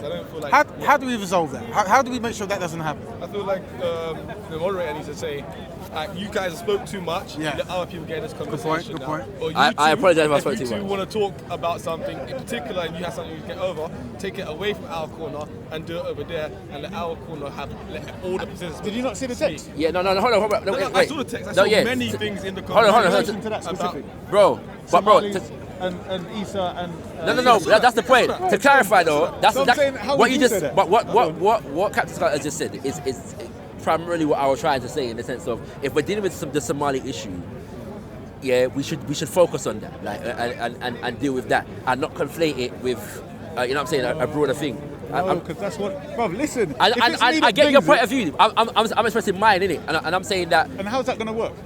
It might not. I'm prepared to accept it might not work. When we get into a big point like that, where we're clearly not going to agree, sometimes it's better to say to leave it alone. You two disagree, agree to disagree, and let's move on to another point in the conversation. Cool. I agree. So but to be honest, I want to guys to anyway. We talk about our Somali's black, but not everyone got a chance to say their opinion on whether Somalis are black or not. Yeah, you know what I mean? And that's the thing. If we're seeing the same topic keeps on going the same way, then we're not ready for that topic. That's the way. We haven't got the strategy to speak about it. That's unfortunate, but that's what it's demonstrating, right? Yeah. So, is there anyone want to add any info towards what was just said about the Somali brothers and sisters and the unity and stuff, right? This unity. Does anyone want to jump in? Because now's your time, really. All right. You see? Yeah, boy. Energy going in it. Yeah. All right. Well, technically, we wanted to cover two topics to kick, but. If anyone wants to throw anything out there, it's because we're here together and it's quite cold. Whatever. What are the two topics? Communication. So the first one is how best for our brothers and sisters to communicate when we're trying to debate, either with ourselves or with others. That was partially done that.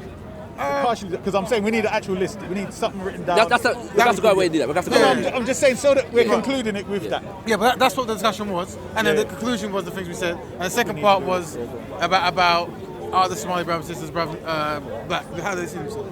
right? These are provisionals. But Yeah, but we can't conclude that without. That's something an ongoing topic. But the first one, I was interested that you were mentioned we were talking because you felt that the media was mediating and certain people were back and forth and like hogging the ball, whatever. There was frustration.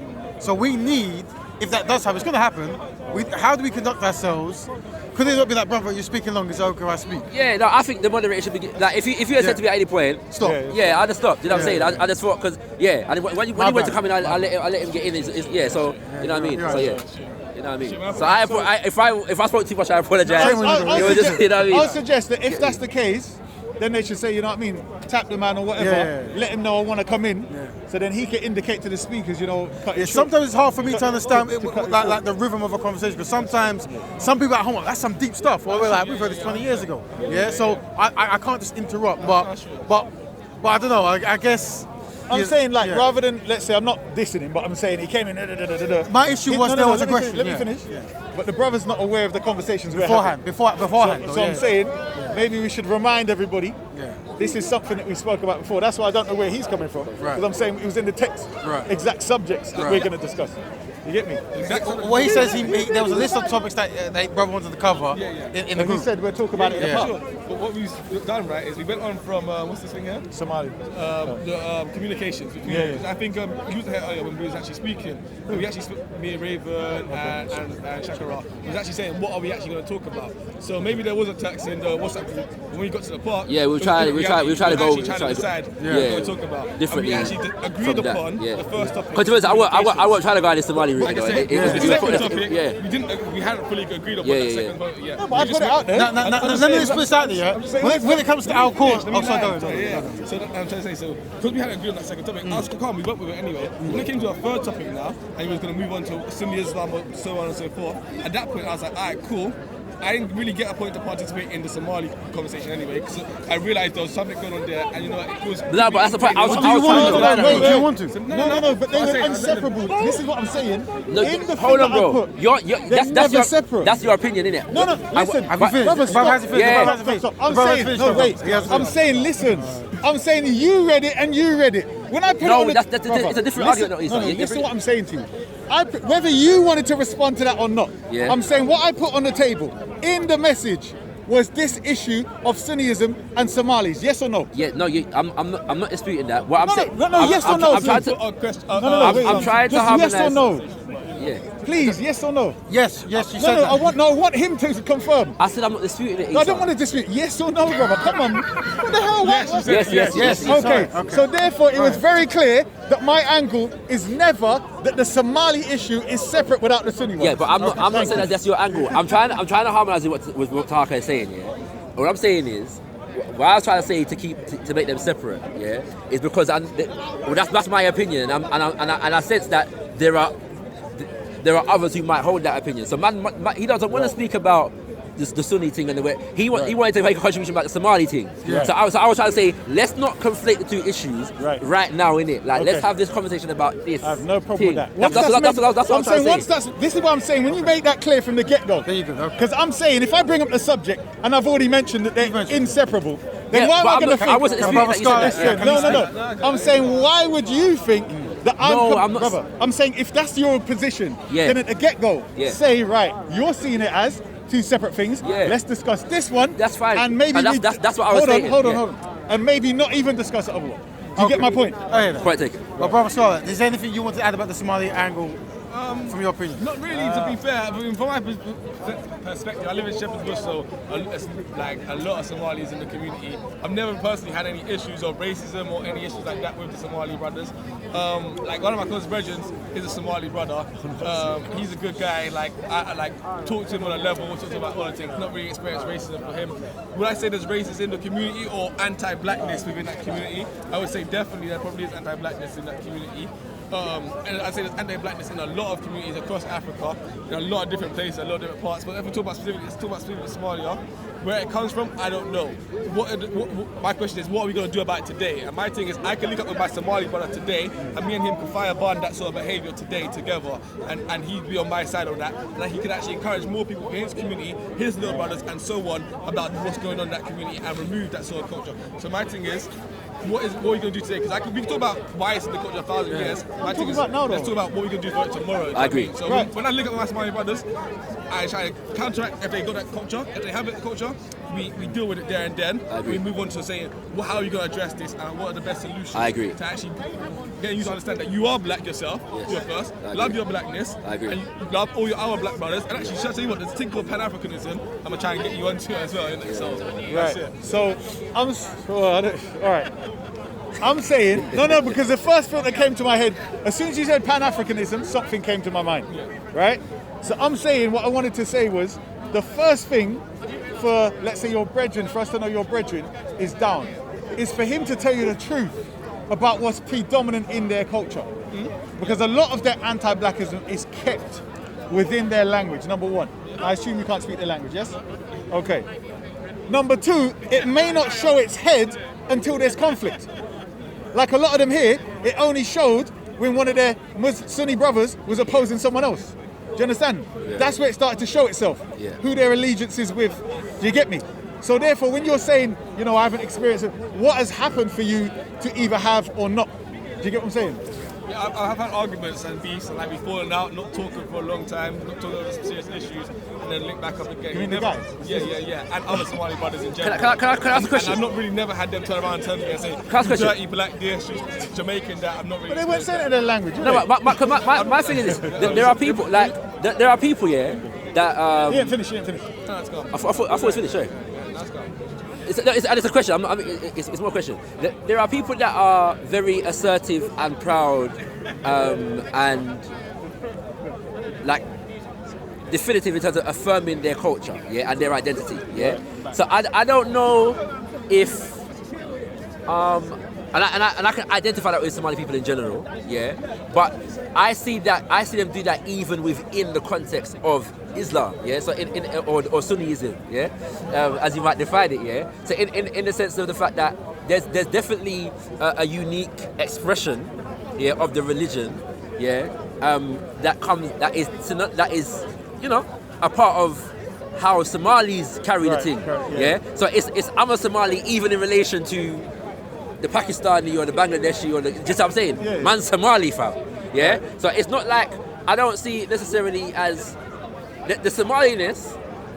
This is probably why I don't always see it necessarily as anti whatever other black people are, because the Somaliness is just Somaliness. That's man of us is that Jamaicans are Jamaicans fam, And wherever we go, you're gonna know it's a Jamaican there because that's how we go on, That's just it. It don't mean and you might say, and I know it's not exactly the same thing, but the idea of small island and there's something there. There's a certain arrogance. There is that. Right? That we carry, but it's not necessarily an anti-nothing. It's just that so when there's an issue against an issue against black people, where do Jamaicans collectively side? With black or someone else? Yeah, I'd say generally. And I'm saying when the Somalis, it's like my brothers. Let's identify some issues, right?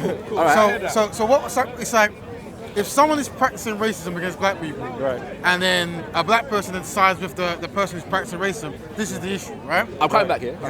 Right. So and I think is that what you're describing, isn't it? Right. Well, I'll take you some Somali colour, you know what I mean? Is that what you're describing, right? So it's like basically a non-black person is practicing racism against a black person, and let's say a Somali person or another Sunni person, whatever, is taking the side of the Muslim, the Sunni, over the victim black. He's racist, Yeah. Okay. So I'm saying that's an issue. The thing that bonds them together, remember, is not that this one's Bangladeshi, this one's Pakistani. It's the Sunniism. And it's the Sunniism that justifies and legitimizes and helps perpetuate. So they stand together. I don't know that, but I have seen Muslims stick together because of the deen and so forth over actually correcting bad behaviour. And we see it all the time. Right? And the reason I want to... It's all right. Hey, welcome. Hey. Yeah. So I see that, But what I'm saying is that's of no value to black people collectively. It is. As in that practice, if we see it, that doesn't benefit. So we have to call that out. What I'm saying is, an Afro-Caribbean that comes here and talks, on average, right? When they're talking, they want to get into the meat of black issues, right? When that Somali came last week, you asked, when the brother said, black people ain't got no friends, what did he say? He said, yes, they have. And who are the friends? Muslims. Muslims. Right. In a peace and love, peace and love, peace and love. In a conversation that started off talking about a Sunni Bangladeshi that said some anti-black words.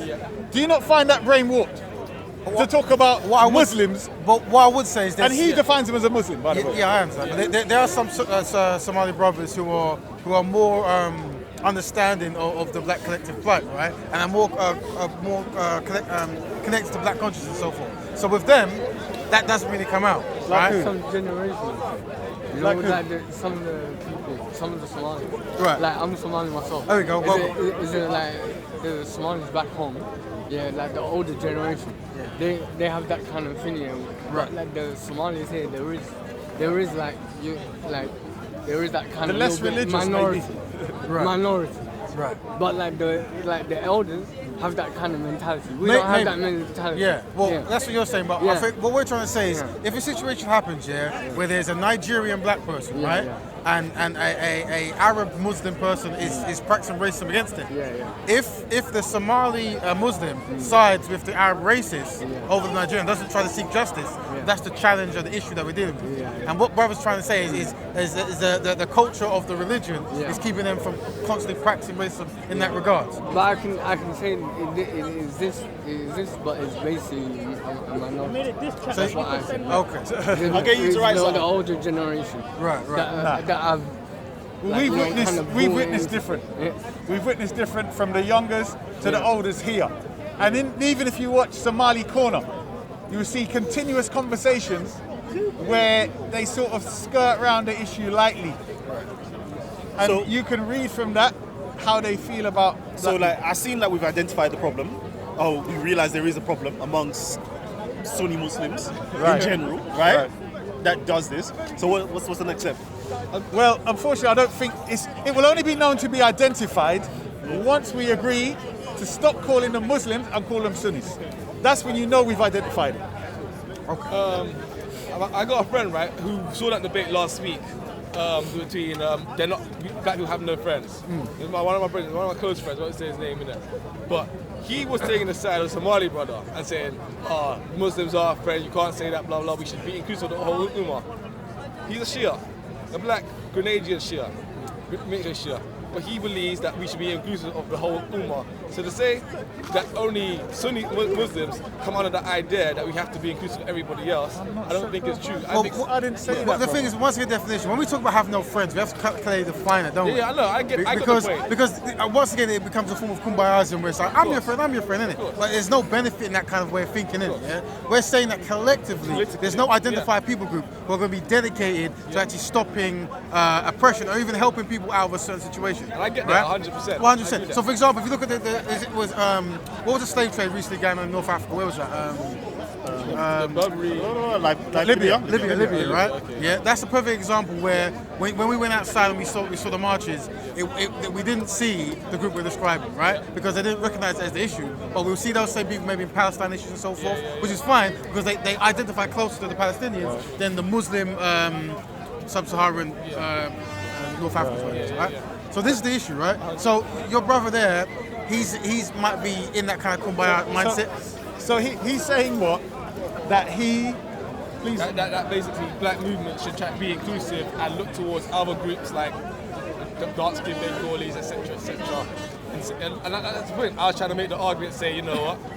There's times where we can get together and do it for ourselves. The point I was trying to make though is that kind of issue, it doesn't just come down to Sunni Muslims. It comes down to not just Muslims in general, or Sunni, sorry. It comes down to Christians, Jews. Like whenever you talk to black people, even black people who are non-religious sometimes, they always have to think about their white friend or their thing friend. Now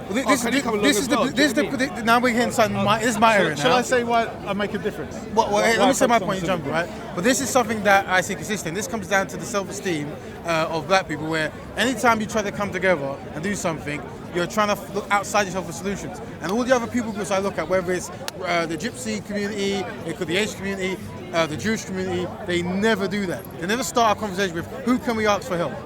Yeah, who can we actually try to show we love everyone? Yeah, and that's because I put this down to we've been trodden so many times, that seems to be the number one thing we're doing, right? And that's why I have to shoot that down. So I'm never going to support those concepts. Okay. The reason why I make a clear distinction with the Sunni Right. is because I don't know about any Hebrew Israelites that strap bombs to themselves and blow people up. I don't know about Christian black people that go to another country and fight for another people, to kill another people, cut their head off, and all that kind of thing that Sunnis do. So my focus is on this type of people. I mean, look, you're not telling me everyone else does it. I don't know. I'm saying, brother, you've always got a platform to talk to issues, right? And we have to make sure that it doesn't, that you know, there's a start, middle, end to that issue. But what might be necessary is if the people you're talking about are present, so they can give their reasoning behind certain things. So you've already said that. Bro, do you agree? Do you agree? The Afro-Caribbeans have left Trinidad. Let's leave that alone, man. We've already accepted that Sunni Muslims are inherent, or the religion itself is intrinsically racist. I haven't accepted. They haven't accepted that. So listen. Come on, man. How many times do you have to speak on this? Do you know, or do you agree that the Afro-Caribbeans have left Trinidad and gone to fight and die? Join ISIS? Yeah, there's right. Yeah. So Trinidadian black people. Yeah. Do you agree Afro-Caribbean black converts from the UK have gone and died and killed? Yeah. And you don't find that a problem? I find a big problem. So how is that not a big thing when they're willing to kill for the enemy? And die for the enemy. You're not even a Muslim.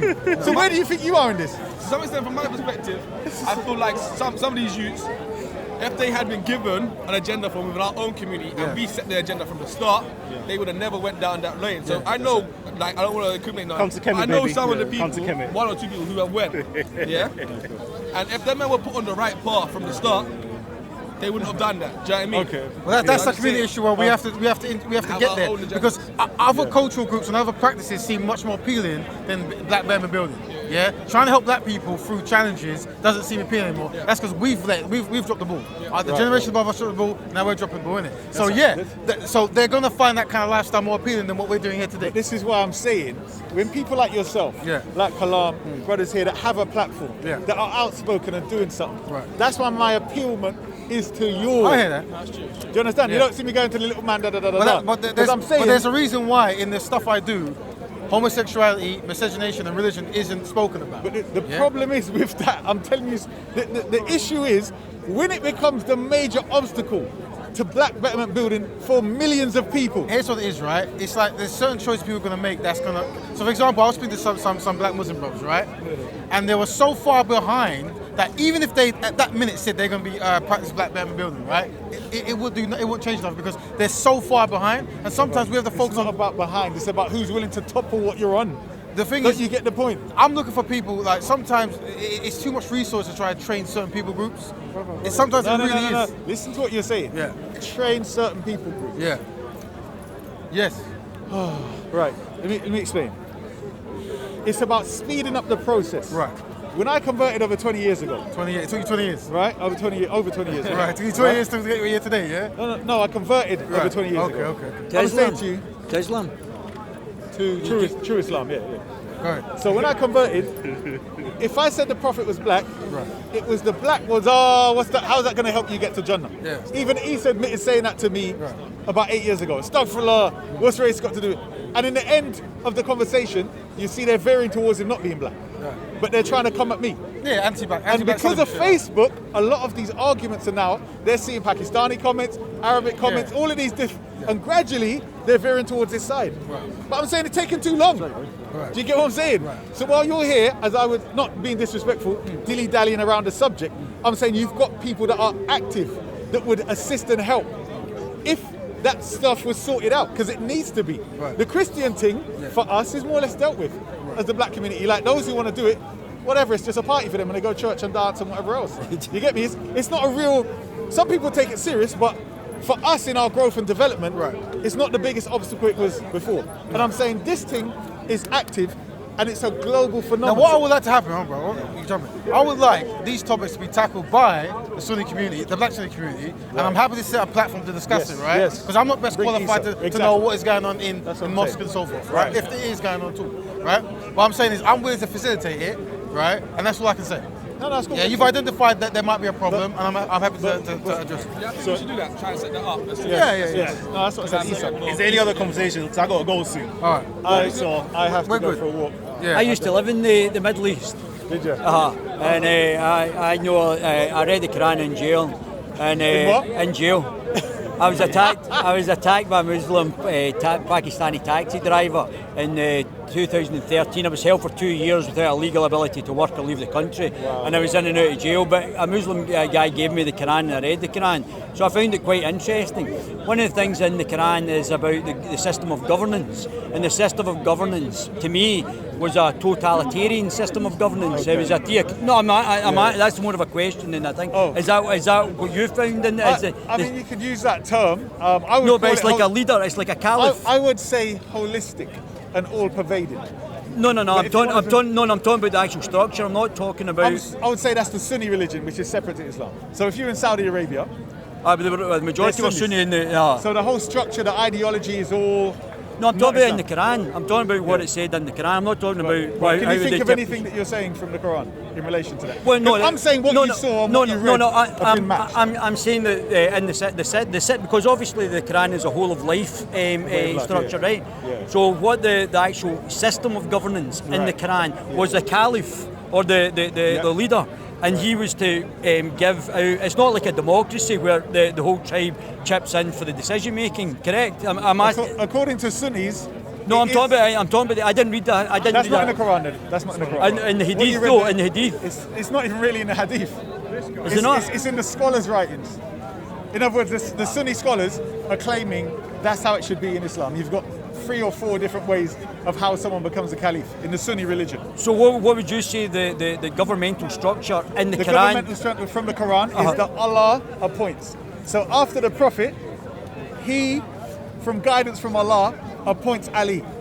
Then from guidance from Allah, he appoints Hassan. But that's like a totalitarian leader. There ain't no caliphate in the Quran, man. Let's give it up. There's no caliphate in the Quran. It's not caliphate, Khalifa, like a leader, like a leader. No, that's what he's saying. He's saying we are kind of going that we are taking this somewhere else, which is good. But what I'm saying is, do we want to conclude? Then you can carry on. He jumped in. Sorry, that was my fault. Sorry. No, because you're coming on the right track. This is the easiest track. Yeah. No, go on then. No, I'm not saying that. If I'm wrong, I'm happy to be corrected. Who would you say the right caliph is today? Imam Mahdi. But that again only makes sense within the framework of the Quran. That's why I say. Can you explain that from a layman's point of view? What that is that the system. Is this our corner? Is this something else? That's immediate. I'm happy to stop and go. Yeah, that's the question right there. Is this our corner? Is this something else? I did say I was going to bring up another topic. Yeah. Sorry, Jane. Sorry, I interrupted. Sorry, I interjected. Sorry. Yeah. So if it's out, I'm saying I appreciate somebody bringing experience, honesty, regardless of color. I'm here to learn as well. I'm saying I prefer. The thing is, I prefer. No, because he said, "What should we talk about?" Right. The brother politely came in. Didn't try to take over. No, not saying that. Brother, listen to what I'm saying. Right. We allow other people like the Somali brother, like the Afghani brother, Afghani person and Somali guy came. Well, he came in and spoke majorly, insulted us to hell, right? And came with their garbage and wasted our time. This gentleman's brought his experience, asked questions, and he's getting answers directly related to the subject matter. But here's the issue: the subject matter is now of a religious nature, right? Which is fine. Yeah. What I'm saying is, we've spent a long area on that kind of religious history.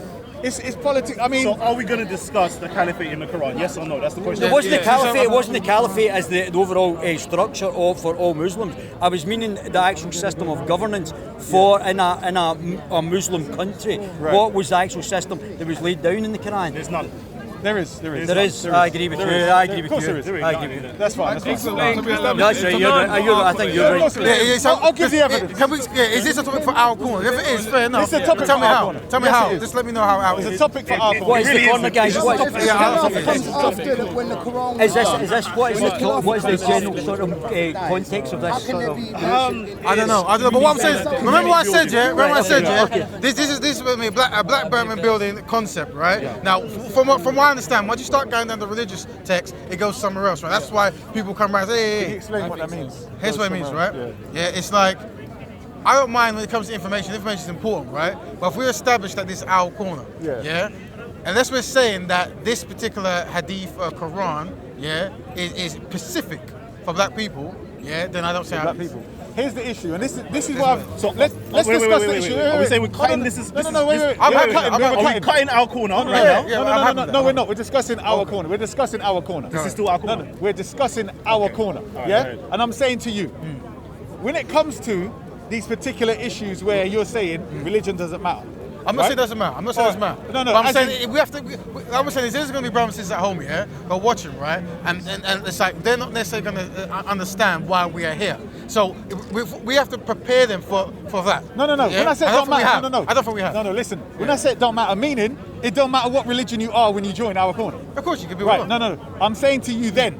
Yeah. There is going to be differences from those various perspectives. Yeah, there's going to be Hebrew brothers here talking the Bible, right? And I'm saying that will always impact on the solution to the problems in the black arena. I agree. Yes? I agree. So I'm saying to you, to cut out the religious thing doesn't make sense because it's that's all what relative. we're in. It's all relative. It's intertwined. I agree. I don't think we're saying cut out the religious things. I think if we're talking about a topic and you want to bring your religious perspective to it, that's fine. That's fine. But I think the question is, are we dealing with religious topics per se in our corner as a headline What did you say discussion? before? Sorry, can you repeat that bit? I said it's fine if you want to come from your religious perspective, for example, to say, as a Muslim, this is what I do in a certain situation. However, if we're talking about our corner and Black Diamond Building, would we just talk about our religious topic as the headline? Like, for example, right now it's saying we're talking about a caliphate, basically. Yeah.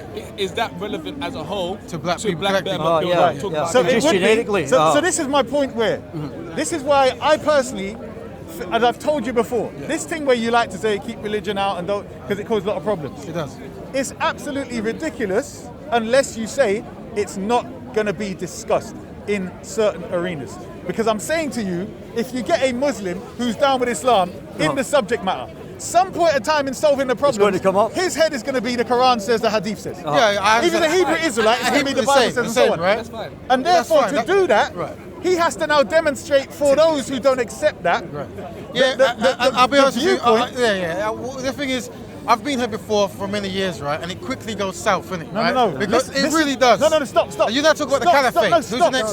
Stop. Go ahead. This is the Go bit I ahead. want to get to you. Please do. When you continuously say, you've been here for many years. Many. Has our corner been here for many years? No, No, it hasn't. Well, in different Wait, formats. stop. Different formats. Has our corner been here for many years? No, Yes no. or no? Started No, last it has week. not. Started last Stop. week. So it hasn't. Yeah. Number two, Right. have we decided on the way to organise discussions for many years, like we have in our corner? No, it's a work in progress. Right. So therefore, to talk about many years in the past is absolutely irrelevant All right, so- as how we can and possibly achieve something better. But here's what it's, bro, yeah? It's like this, yeah? We have to observe the past. Don't get me wrong, right? Yeah. It's like, we just established how we should speak to each other. Yep. Once we've established that, right, certain topics can come in straight away. Yep. Yeah? It's not just religious topics, bro. It's other topics that make people just go crazy, right? So I'm saying, it is a step-by-step basis. But I'm saying, if we start talking about caliphs now, there's going to be many people who's going to be looking and going, what are they talking about? Literally, I know this. Do you mind if I? Do you mind if I? Not at all. So- Not at all. Because hold on, wait. Stop. Let the brother speak, and then you can speak. This guy just keeps talking Listen, about when I'm watching stuff, So what, man? Stop talking about ears, man. On and on. Bro, the reason why So what, bro? the reason why I kind of agree. you go do Concentrate, Issa, concentrate. Bro, we need That's what I'm saying. I got an ear, so I got to listen to him. wanna come here? You're saying listen to him. Brother, And I got this let me just say rap one going thing. Can I say one no, thing? no, no. One little thing. You know what he really wants to say? Really what he wants to doesn't say, matter. yeah? Let this brother- Subtitles. I'll do the subtitles for him, yeah? Yeah. We shouldn't Let's even give him air, though, innit? That's Don't what I'm let saying. any Sunni He's not in. part. That's what he really means. He's talking What he rubbish. means is I don't said let bring Sunni Issa in. That's I what he said wants. bring Issa in. This is what I'm talking You about. have prior knowledge. You have prior knowledge of how we should be, right? Right. So I'm saying, Let the brother Yeah, speak. Issa. Religion shouldn't matter. Religion shouldn't The matter. reason why I agree, because like when I'm at home chilling, and I want to see something about political stuff or black stuff, I want to see. I check my man's videos about them things, innit? If I want to see religion thing, it's full of religion videos. So when he's finally here, let me watch that. So I understand what he's saying, but I understand what you're saying too. But if he's saying today's subject is not the religion thing, No. It was a conversation about how we I saw should how do it the thing. developed. I see No. it. Listen to what I'm saying. We already went through various things. Yeah. What I've been telling him is, once you're dealing, because remember, I'm saying that among the Sunni brothers are black empowered, like they come out of their house to make a change, right? Black Shia brothers come out their house to make a change. Hebrew Israelites to make a change. Yeah. So I'm saying all of us are coming from an angle with certain things that so-called religious. Yeah. But the problem I'm having with him is he doesn't have the knowledge of those things. Okay. So I can talk on the Hebrew Israelite, I can talk on the Muslim, the Sunni, the Shia, and deal with all of those issues. Yeah. Rather than just saying, like, forget religion at all or discuss religion. Because I'm saying it's always going to come up with those people. But it just seems like every video turns into religion. For a lot of the videos, they always turn into religion. A lot of them. I hear you. And that's the frustrating thing. I don't need fans. Go away. Let him jump in. So what I'm trying to say is, No, what I'm trying to say I got a rat here. what we're not worried about, Is he Somali? It doesn't matter. Example of Somali rat over here. Go on, buddy. Go on. Somali or not? Listen, This guy's look at this guy. Black on black. Yeah, but I'm saying this is what I'm saying. Hold on, he's not talking. Listen what I'm saying. shoot him out, though. No, listen what I'm saying. I've ignored him for ages. He didn't say one word to him, despite that I told him I told him earlier, stop doing that. Listen what I'm saying. Go on. But I'm saying the guy still, I can't hear him because he's talking in my bloody ear. brother, yeah, Do you get what I'm saying? we're trying to find solutions, right? So say your thing. So what I'm trying to say is, we can have religion in these conversations, and we should, but like I said, it should be relevant to a topic. So if we're talking about, for example, and black bearment building, and just for example, we're talking about building better black relationships, right? And someone says, I'm a Muslim, and in Islam, we get married, blah, blah, blah, blah, blah. That is good, and it's relevant. It's not them, we don't necessarily have to go and argue, but is Islam the right religion, blah, blah, because it's still on topic of whether about marriage and relationships, do you know what I mean? So if people bring their religion in that way, it's always going to be easy. And that's how I understood it. I'm going to bring religion in a way where I'm going to bring my religion in, and I'm going to tell you this now is the superior way, and you must do it like this because my religion says it like this.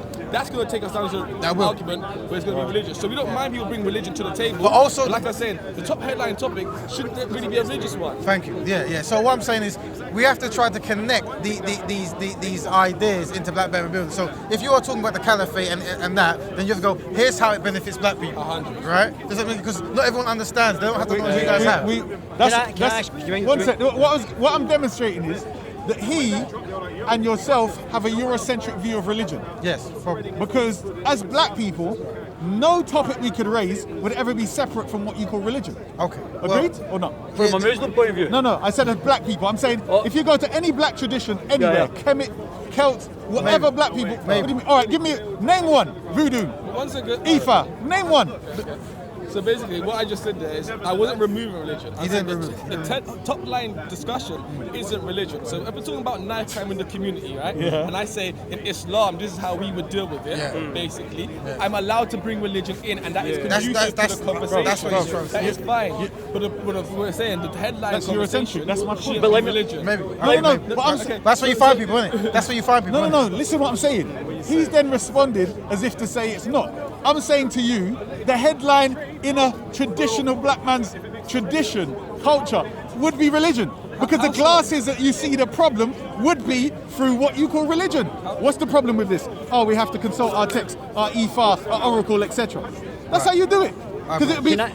So 1 second, but did you just see me on here? He said, what's the problem? The headline wasn't the religion. The headline was the problem. And then they went and consulted religious people. Do you know what I mean? So 1 second, so the problem is knife crime. So now I'm going to go talk to my oracle. No. It's hard to match. This individual was Brother, that's not true. That's not true. Can I just, so is this basically discussion about more sort of black, African or black British empowerment? Yeah, but more so like solutions for black challenges and finding how black people can help black people solve black issues. Well, I mean, one of obviously the thing is poverty. Obviously, a lot of the issues have came because the immigration has had relatively recently in the depth of the actual ability to start up your own businesses. A lot of the problems, same in Glasgow as well. So it's irrelevant of the person's skin colour. The fact is that a lot of people sell drugs to make money and then actually start up their own businesses. So it's actual access to capital, and when you're actually being able to set up your own business, regardless of your skin colour. No, but it begins here though. My point is the program up here. Because there are poor people all over the planet, and not all of them resort to stealing from their neighbours and robbing and kidnapping. That's correct. Do you understand? That's correct. So I'm saying it's what's up here. That's correct. So when he said knife crime, and then he said, well, the topic wasn't religious. Well, we had the highest life crime in Glasgow and Western Scotland, Western Europe. I'm saying I didn't say the topic would be knife crime. Right. I'm saying they might resort to, have you heard of Hedo Kuti? No. So Horus, right, in relation to, they would look at it as there's a force of, somebody is invoking or they're invoking a certain force or angel or lower that is producing this. Yeah, okay, we now have to cut. I'm saying when you look at it through those glasses, you get what I'm saying? Listen, you're only as fast as your slowest runner when you come to a team, right? So everyone's gonna look the same way. That's not what I'm saying. I'm saying, have you noticed? Yeah. But what I'm saying is, bro, we've made it clear, right? We've the challenge is knife crime. And yes, he's not dumb. That's what I'm saying. So he can evolve to that thing we just said. But what I'm saying is, he said, he's saying. No, I'm saying he can. I'm saying what he responded with showed that he might not be familiar with the way that a holistic system. Are you familiar with voodoo? Or Ifa? I'm familiar with all of the African traditional religions, but what I'm trying to talk about now in this specific topic is, in our corner we're going to be discussing topics, right? And from my understanding, from what Raven has been saying, is we're not necessarily going to be discussing religion as the headline topic. We're going to be discussing issues in our community, and I'm saying that is religion one? Would that be one? Well, if we make it that way, but then what I'm saying is there's some things that's universal concepts for everybody, right? So giving dawah is for everyone, right? Yeah. So if I'm an Arab Muslim, I give dawah to everyone, right? Yeah. So it's not necessarily a black issue unless I make it a black issue. The Nation of Islam don't give bloody dawah to Arabs. But the Nation of Islam have clearly defined a black lane. That's what I'm saying. Well, that's different, isn't it? Well, you clearly identify a difference between a person who's giving dawah to everyone and a person who's giving dawah to black people for an issue. The subject matter was about the topic being religious or not. So in our corner, can it be that? You were talking about who's the next caliphate, right? Yeah, I'm asking, does that benefit? Who's Khalifa in the Quran? Just let me know how that benefits black people. Right. If you can do that, I'm fair enough. Brilliant. Non-Muslims as well. No. Relating to black people. The concept of leadership and the role that they play in the Sunni religion determines what fatwas can be issued from another country against you. Okay. You understand now? Okay. So somebody outside of your race, your country, your culture can tell those black so-and-so Sunnis to come and harm you. So the only time that you see the difference now? The only time that will be relevant, right, is if that's happening and you're bringing it up. Like I told you they're leaving the country to go and kill other people. How did that happen? Do you know how ISIS happened? They were laying low for 5 years. Right. Did you know that? Okay, yeah. They were in the jobs. They were split themselves. Yeah, okay. Bruv, they were there for time. Then there's like bang, jump out now. So how do you know they're not doing it now? Right. And I'm saying, like, how is it you're not even like thinking, right? Okay, they stopped over there. So then the wording, how you word it, it's just like if you have to work in marketing, right? You have to know how to word things. So you how to word a header or a title. Brother, that's do you know what I'm saying? Brother, I do. That's what I'm the man of that. Right. Head your thing. There you go. What I was saying was, or put the subject. Brother, that's what I do all the time. I'm saying to you, because the brother, you right? Because the brother here came in on a random thing, it was to get a vibe of what he was saying. Yeah, I mean, he's a guest. I was more or less just about to establish, because Kalam then came in. What are we talking about? Yeah. So because I wasn't sure where he was going with it, it might have been a 1-2 and he's off. Yeah. You get me? Yeah. But because he was getting deeper, I was like, okay, now we got a subject matter. And that's when he jumped in. But I'm letting you know, that from serving the people, right? If we perceive to always go down, what is perceived as a quote unquote Sunni a Muslim thing, because it's the dominant stuff in the park. What the brother says here, people go switch off because it's so oversaturated. Now, obviously, it's not of your caliber of preaching or teaching, right? No. It's someone else talking somewhere else. You're making it look like that's what I do. I'm not saying you do, bro. No, because you're saying if. And I'm saying to you, we've discussed many topics without me bringing up that thing. Right. But I'm saying to you, the conversation in text, we got a group, our corner. Right. I mentioned this, and no one said, nah, leave that. Yeah. Do you get my point? Yeah. So what's my expectation when we come in here? Because they're saying, what should we talk about? Yeah. And I put that down. I have a back and forth conversation with the Ras brother, and he says, no, let's do that in the park. Yeah. So what do I expect to talk about when I come in? Do you see my point? Yeah, and that's what's happening. But can I put this to you guys, because this is topical for the conversation. Just now we've seen tens and tens of predominantly black British people get murdered over the last year.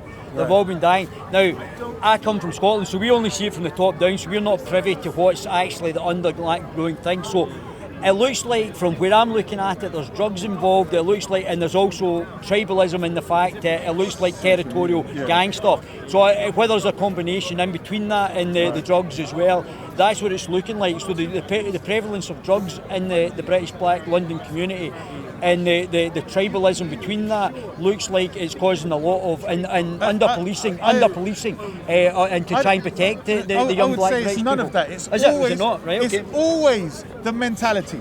There are people that sell drugs, have different tribes, all of these different things. They can work out between themselves. You know what? They're going to sell their drugs over here. You don't come into my turf. You're going to sell drugs over there.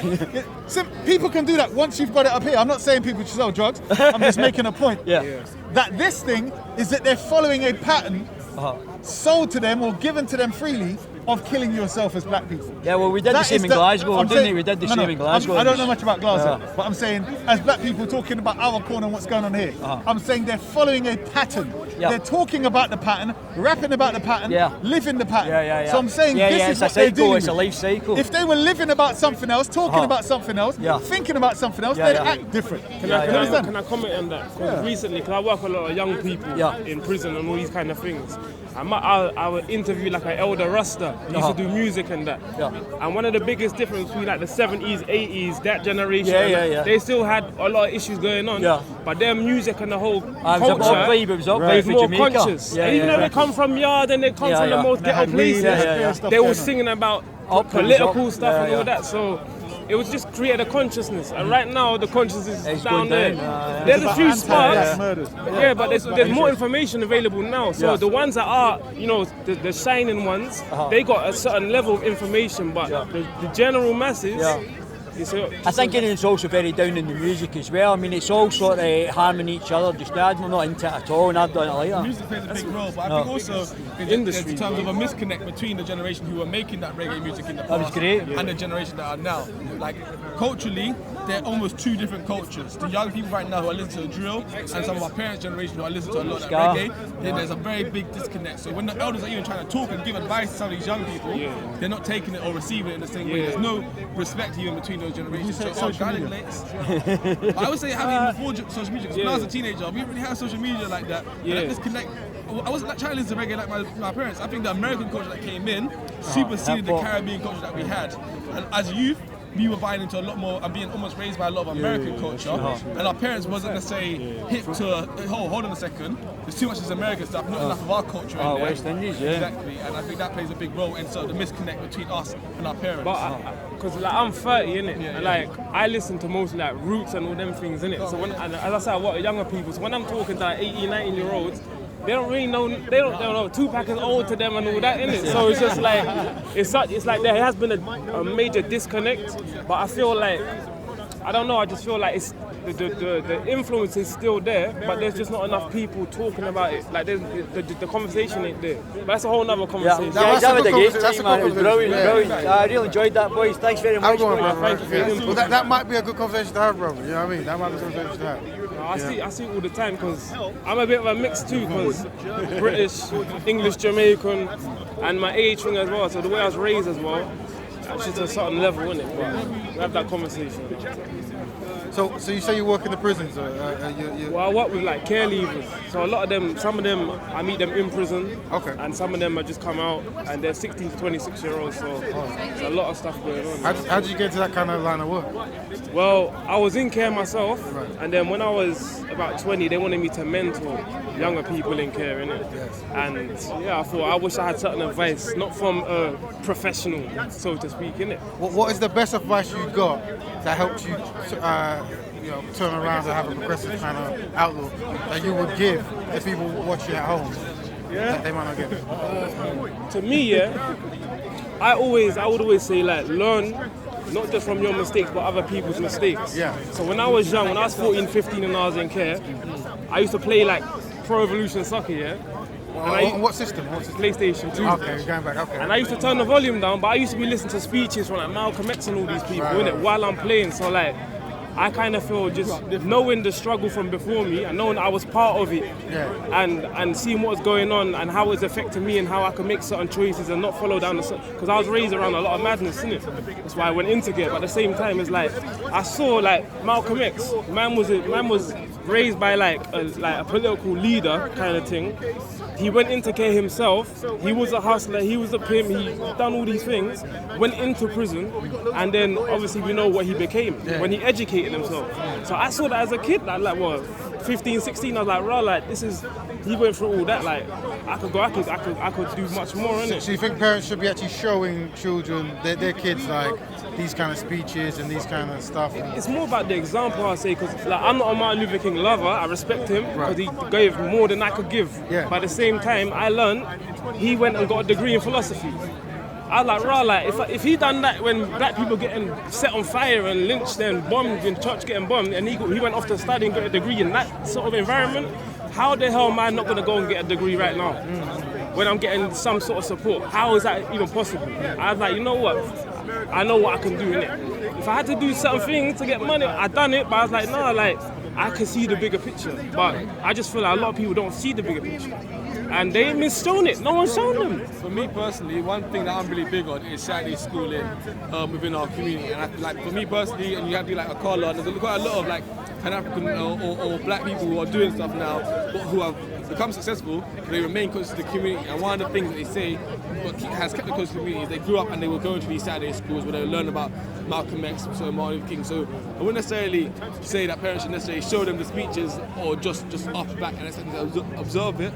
But in the same way other communities have supplementary education outside of their schooling, we should really embrace that a lot more of our culture. And actually, like I think we should get to a point where we should be able to have beef, because I know you from Saturday school. Do you know what I mean? Our parents know each other. So everyone in our area goes to the same Saturday school, because all the black youths have to go to the same sort of community. And if we have that in our community from a young age, we get more people doing that there, learning their history, their culture. Can I ask you a question? I want to get your perspective, because my biggest struggle with everything because I've been working for 2 years in this place, I'm seeing that within the system itself, it's not built to help. So my whole point is this: I get frustrated because I look at the things that black people could be doing for ourselves, and I'm thinking, but we ain't even doing little things. Like I'm thinking, what's stopping 10 houses on the same street putting £25 together at the end of the month, cooking food together, getting in one of the yards, and they let the kids play. No one's stopping us doing things like that. The government ain't stopping us doing that. So I'm like, what? We really don't want to do that. So I'm like, you know what? Rather than get frustrated and emotional at my own people, how can I actually support, and how can I try and get them to understand certain things?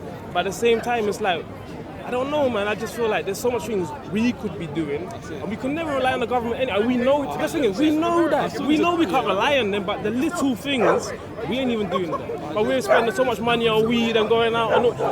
Come on, man. It's just little things. But if you've got an idea, I would say you want to promote and market that idea. If you're saying you want people to come together to put £5 in, £5 and raise something, that should be something that you push. Like every idea you think of, be the execution of the idea. I'm working on that. But do you think something like that is realistic? 100%. But like I say, you have to be smart about these types of things. You have to work slowly towards it. Like I say, I will talk on camera because I think the way in which you have to work these things before you present it, and everyone knows before you present it to people and things like that, especially within our community, because there is issues with mistrust. So we have to deal with some of those issues that we have first before. Like sometimes we get an idea and think, yeah, this is gonna work, and then go out there, be real hyped up like it's gonna work, and then get upset when people aren't following us into it. But really, you do have to really do that work where you have to build up relationships. My biggest frustration, trust with people and things like that. Do you know what I mean? Before you can actually get that. Trust is like important. You gotta build it. No, but talk about that. Look, my biggest frustration is when in a certain time period, human beings do certain things.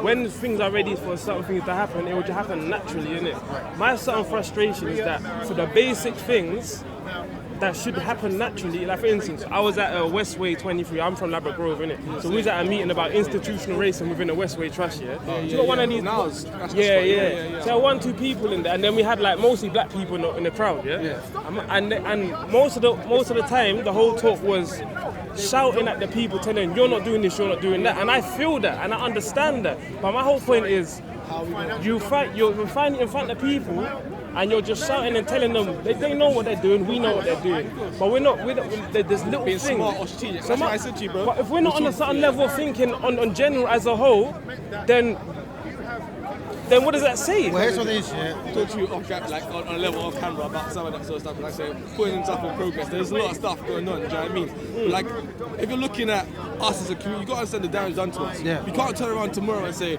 it's all going to be fine. You have to actually accept, once again, accept the small wins where you can accept the small wins and see the people that you can work with.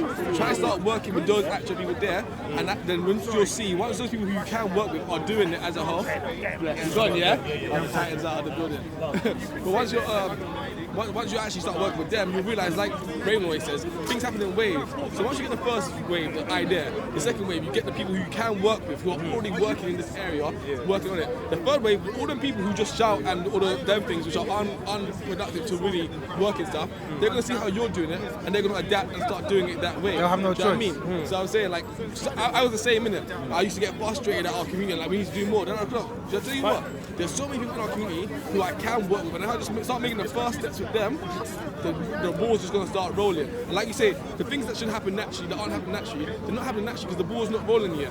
So you have to get that ball when did the rolling. ball start rolling? Marcus Garvey, Yeah. more than 100 I'll tell you when. There you go. So it's how we can look with a keen eye. Yeah, there's a brother walking around here. He's wearing a make Trump America good again, whatever, right? Everyone that looks at him as though, you know, is this guy who's lost his way, whatever it is, right? But never actually had a conversation with him about what he actually does. I did today, and this guy's a developer. Yeah, I'm a designer, he's a developer. We can come together and actually make something beneficial, right? That's the conversation we want to have, isn't it? Tangible solutions, isn't it? When I'm talking about, oh, what are you doing? Why are you wearing that hat? Why are you smiling? Whatever it is, right? Find practical things you can actually do. You suggested something. That's a practical thing. Now the thing is, we're here week to week talking about constructive shit. The fact that when this brother was talking constructive stuff, I took his number, and then I put him in a group. He put me in another group. He put me on a show. I put him on the show, right? But I don't think I put your number, right? I haven't got your number. So the standard we have to take each other's number because you want to be constructive, I want to be constructive, he wants to be constructive. So we should definitely be on the same wage, yeah. So do not go home without me having your number today, right? Let's see what we can do, yeah. But that's how it starts. But what I'm trying to tell some of the brothers here before is we don't want to focus on the people who are not yet ready. And why are they ready? That's a waste of energy. We want to focus on those who are ready, yeah. I was just going to say that same thing. Marcus Garvey, when you talk about Marcus Garvey, and the exact same thing, he focused on the people who are ready. When you read his works, he kept even saying there's some people who are not going to be any good in that movie, so let's not focus on them. Do you understand? He was focused on the people he could work with. Black Wall Street, it didn't just happen because they were saying, oh, black people are ready. They said, you know, we're ready, we're going to start doing it, and they started doing it, and other people congregated to it, and so that's all it is. Do you know what I mean? You got to just always focus on. Let me explain the wave concept that I'm talking about, right? So you think change can happen in 3 waves, right? So the first wave is the idea. So a brother like you've got the idea, right? Maybe some of us agree with this idea, right? The second wave is the people who's going to implement the idea, yeah? The team you're going to have, right? The small collective, yeah? Once you've done that and the idea is out there and it exists, the third wave is people, they just succumb to it. So when you have so many people taking drugs and doing a special kind of dance, that's a third wave. Someone or something has pushed it out there, and then it's there, so they do it. Yeah. But if we come with ideas, right, and we limit what people can actually choose, yeah, they're just going to do it. If every black person is doing one particular thing, what are they going to do? They're going to do one particular thing. So we have to make that one particular thing very constructive and very beneficial for the black collective. Right? That's how we have to kind of think. Yeah. And you said something that's a saying that I've got, right, about learning. Right? Here's what my say. I say that, if I can remember, I said something like that, right? A sad person learns from their own mistakes, right? Yeah. A happy person learns from the mistake of others. You know what I'm saying, right? So we all want to look at people who are making mistakes and go, I ain't going to repeat them. You know what I mean? Because every mistake that we go through sets us back. Yeah? So we're going to come as a collection of solutions through the mistakes we've gone through or we've seen other people do. Yeah? And one thing I've learned, and I'm telling you now, is not to focus on those who don't do nothing. You focus on those who do stuff.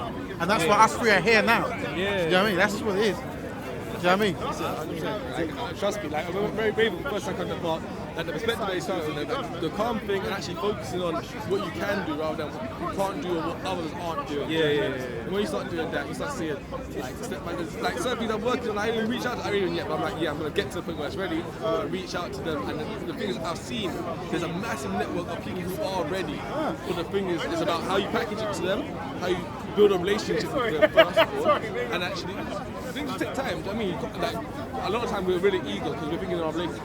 All the time, this is Marcus Garvey. Yeah. Now, one thing I'm saying, and some people don't get it, because some people they see unity as a complete, absolute kind of thing, almost like a religion. Like it's black this and everything this. And what I'm saying is, I think we just stick things down to activities, right?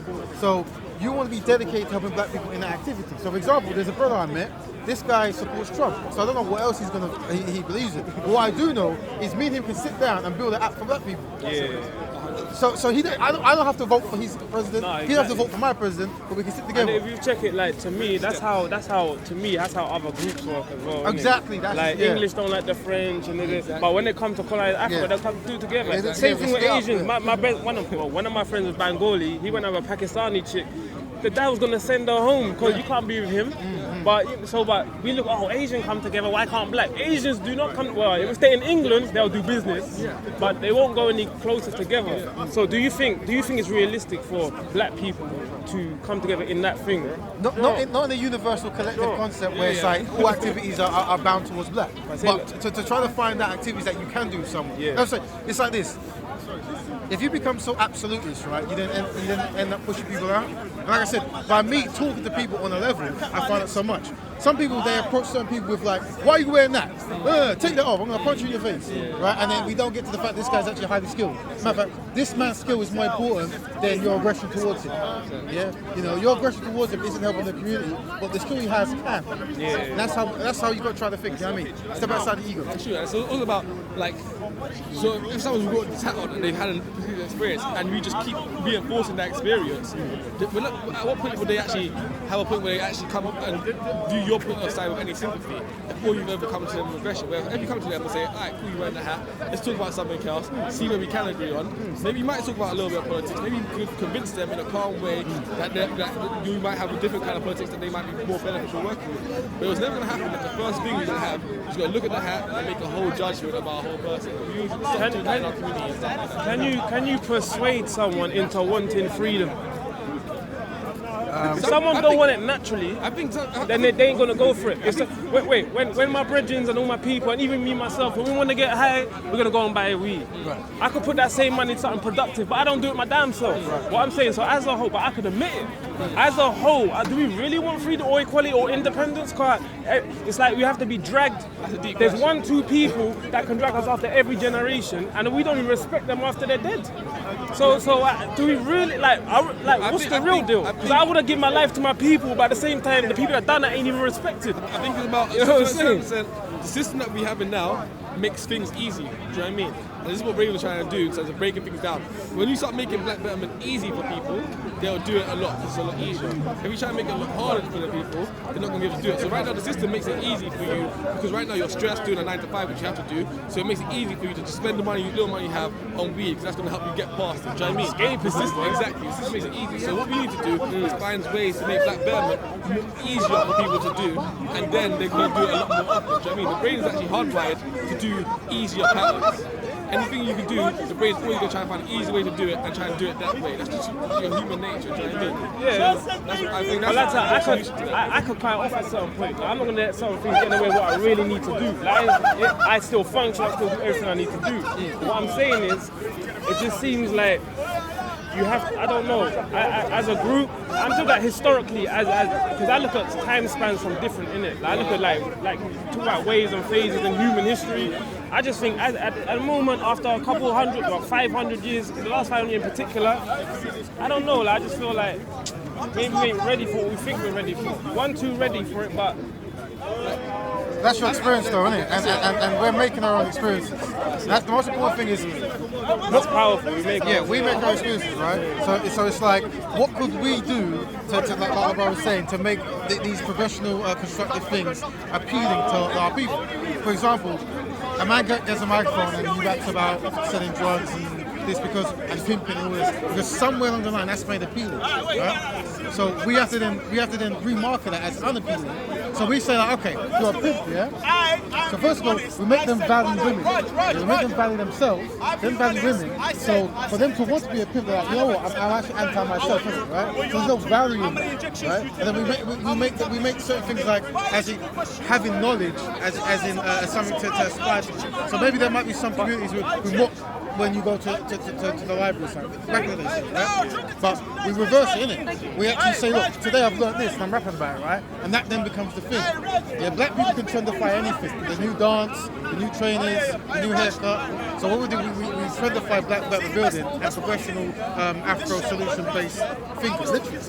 That's what you do. And we get the best rappers, the best singers, the best philosophers, the best speakers do it. Yeah? That's it. I was watching Meek Mill in an interview recently, and he expressed certain similar frustrations. We don't help each other. But then in the same interview, he said if the white man or the police told him to stop saying certain things and they'll cut his money, then he'll just do it because he don't want to stop his money and he needs to provide for his family.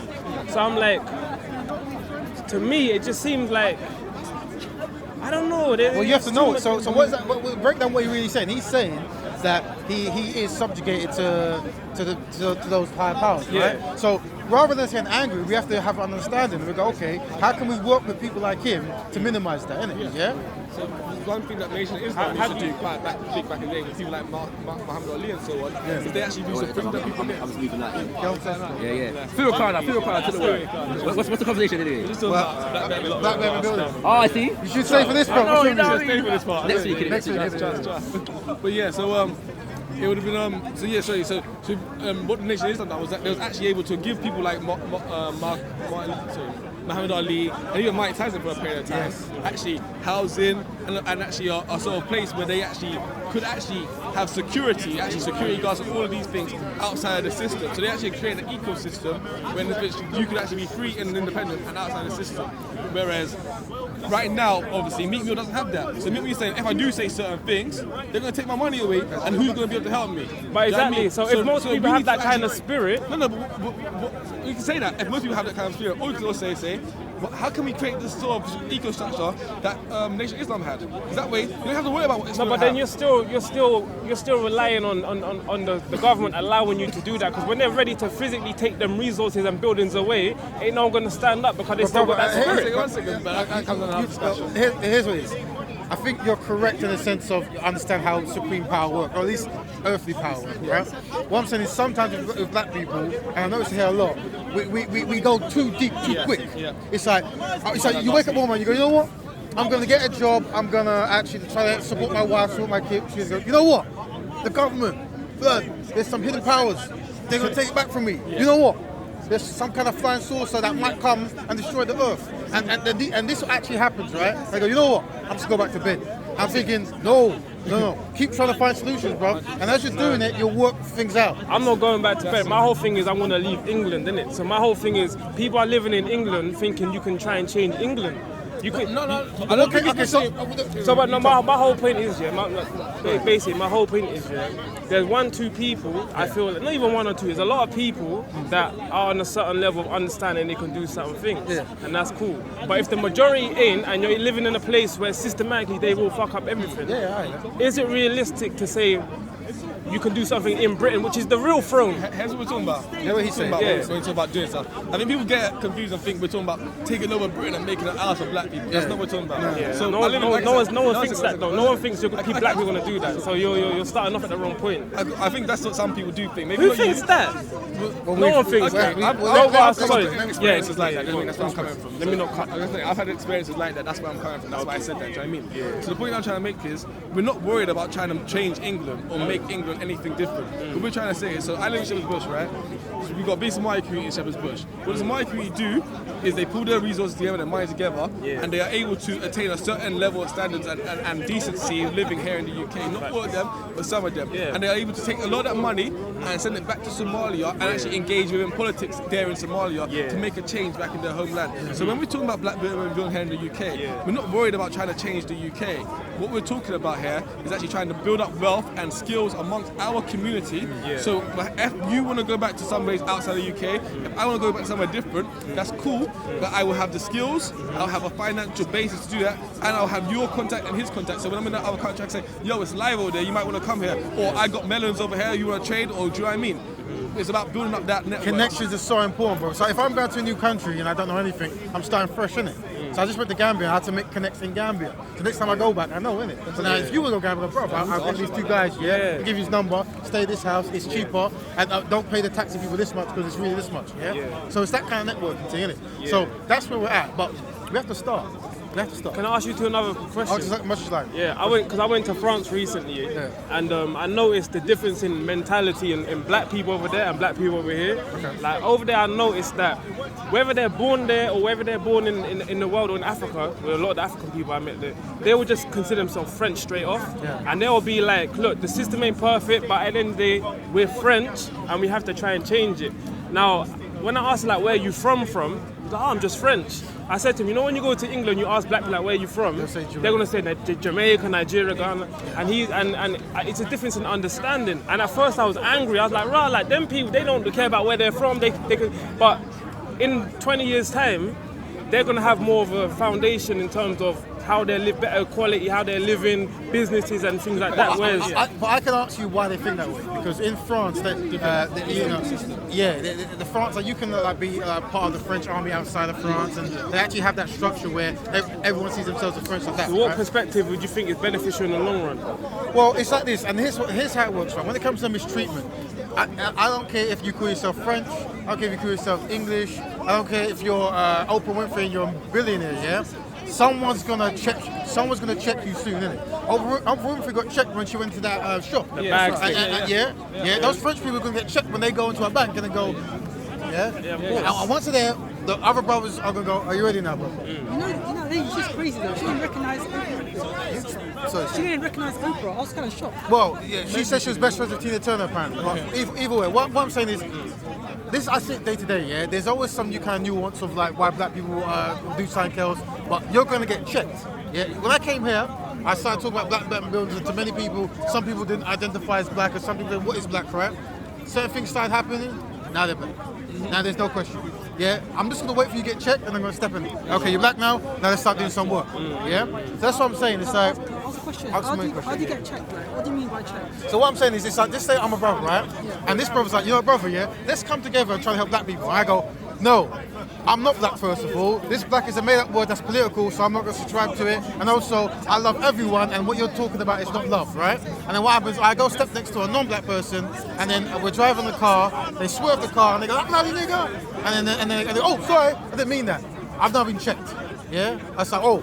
And that's it. Yeah, you know when some people think that being black won't affect because they got money or whatever it is, and then they find out the money don't mean technology nothing. talk again, car. I railroaded it last week. Not just me alone, but I railroaded it last week. But technology and engineering, all of that, STEM subjects. We mentioned the Kevin Hart Thank you. That's an example. He got checked. Got checked, yeah. And that's what shows the difference. Like, I'm not saying that he should say any kind of comment, yeah, but. Look at how the homosexual community have got their stuff in order. That if you actually say something bad 11 years back and apologise, you're still getting fired, right? Now look at Colin Kaepernick. Yeah, he's saying I want the violence against black people to stop. Lost his job for over a year. Yeah. And that's what I was demonized. But that's what he's saying. Like, if we had a structure, right, like a black-owned team or a black-owned business to actually sponsor him, it doesn't matter if they pull away the sponsor because he has to support them. And this is the issue we have. This is why we have to have that kind of black Batman building unit. You know. I think I get your perspective again. I think part of me that gets frustrated is the fact that I've seen people try to do it every generation, and even when you go back to Black Wall Street and all that, and then when the government does what these Negroes are getting a little bit too much power, a little bit too much money. We need to, and they will literally go in and shoot people up, drop bombs, whatever. And then at the end of the day, 20 years later, black people right at the bottom and have to start all again in the same system. Shakira said something to me about this one, very importantly. It's like, just because there's a fight and someone gets knocked down, doesn't mean you don't get back up and try and continue that fight. Do you know what I mean? So just and you learn from your lessons, from mistakes. So what happened in Black Wall Street, for example, that was a big knockdown to us. It doesn't mean that we now, today, say, forget it, we're not going to try anymore. It means, yes, we have to try even more, and we have to look at what happened at Black Wall Street. How can we apply the details and the goods of that? How can we apply it in today's era, because it's a different generation as well? How can we learn from the mistakes and apply that in today's era as well? So it's just about, life's a process and journey, isn't it? So, I mean, like, when they start physically taking people, like, what black people gonna do? That's all. Like, I'm not trying to be like, oh my gosh, there's all. But all I'm saying is, realistic. No matter where I look throughout different time periods, as soon as black people start doing positive things and things physically start happening to them, black people. If you're born and bred here, like say, like you were saying, like people work here and they send money back home, innit? When you're black and you're born in Britain, where are you sending money to? You can't escape to nowhere. No, what? Well, you go and you reconnect with people either in the West Indies. That's if you can. What if you don't? Well, you can do. You can. So wait. Well, you can do. You can. No, my whole point is the nationality thing is really important. Yeah. Because if you're born here and then you But where's your parents from? Who? I'm saying it's hypothetical. If you're born here, where's your parents from? Because if you're black, unless you're cheddar man, you come from somewhere else. Yeah. So, but that's got nothing to do with nationality. And what I'm saying is the nationality. Like if someone's born in Somalia or they got and they're sending money back there because they plan to go and live back there. Yeah. If you're born and bred in Britain and you don't know your family, you don't whatever, and you're gonna be living here, you ain't got nowhere to send your money to. Yeah, but if you've got a Jamaican parent, surely he has a grandma. Who's but I have. I'm saying there's some people that don't. There's a black person who's here who can't send money back, who doesn't have a family. There's black people in Britain that don't have no connection to outside of Britain. Yes, there are. Connection. Okay, that's connection. So what I'm saying is, it's easy for someone who's not from here to send money back because they go, I'm going to send money there. But because they go into another system, a whole place where white supremacy won't be as strong as here. Okay. So if you live in here and you're born here, then what? Well, I'll tell you. Do you want to talk? I can tell you something. Yeah, go ahead. Well, what I'm going to say is you have to make those connections. You have to re-establish the value you can put. For example, right? If you go to Gambia or Jamaica, there's certain things that they can't do very easy because they are in Jamaica. But there's certain things they can do easy. So maybe there they can grow fruits much better than here, right? Same type of fruit. So already there's something they can do. What we might be able to do is actually either fund that or try to set up a docking thing to ship or to try to set up an app that actually gets every single farmer communicated.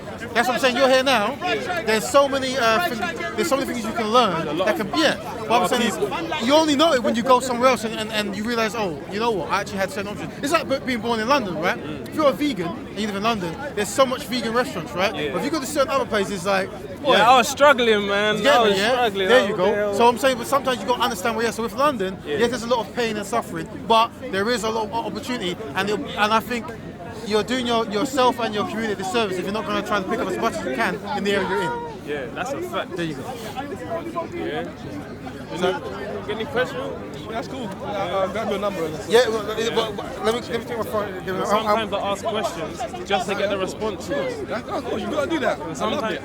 Because the thing is, that's what school should be about, though. Do you know what I mean? Because the questions that you're asking, somebody at home might want to ask as well. Do you know what I mean? And that's what happens when I usually watch a video and they don't ask the question I want to ask. What we should do is in the comments put questions you there. got it like from time. What's that? 16? Was that 2 years ago? 60. I met you on when I came to the park the 16th time. You counting? Yeah, I was saying I come in so many times. So How many times you been now? It's probably like 100 and something. It's mad, bro. It's probably a whole load. It was a while ago. All right, now you say that, I recognise. How was your hair before? Was it? Might have been braids. It's an afro now. It's like. But it was braids, long. right? Yeah, it might have been. I think it was. Now you recognise it, bro. So did I ever offer to put you in the Mount Melon thing? You know what? I think you might have actually put me in there one time. Yeah. Well, I'll show you the new options now because you might be networking and the things you're talking about. Or there might be some kind of solution that you're looking for that brothers and sisters are working on. Do you know what I mean? Like going to Gambia and knowing people, or going to Jamaica and knowing people, or whatever. I got a cut in the video. You want to preview next week? You do tech or whatever? We'll talk about Arcon. What do you want to cover next week to let them know? Next week, what shows we cover? We should do STEM, maybe STEM, technology, skills for the next generation. Because we didn't necessarily go into that one fully in terms of the skills we needed. That's true. I think that's an important one. And what technology actually is, what engineering actually is. Like the way I define it is anything that you see that wasn't created by God has been created by an engineer. Somebody has thought about the design, the shape, how something should be, down to the concrete we're standing on. All of that has been engineered. I agree. If something isn't naturally born, that's just coming like a tree, for example, right? Someone might say that's been engineered. But what I'm saying, so I would even put like a book as technology, right? Yeah. Some people say what are you talking about? But okay. Some people say that. Some people do think it's wrong. I've heard you two say people say some crazy stuff. People got their opinion in it. So we're saying that next week we might want to cover. Say it again. Technology, STEM, science, technology, engineering, and mathematics, and those topics, and why it's important for our community to get those skills and we train in those sorts of areas. So.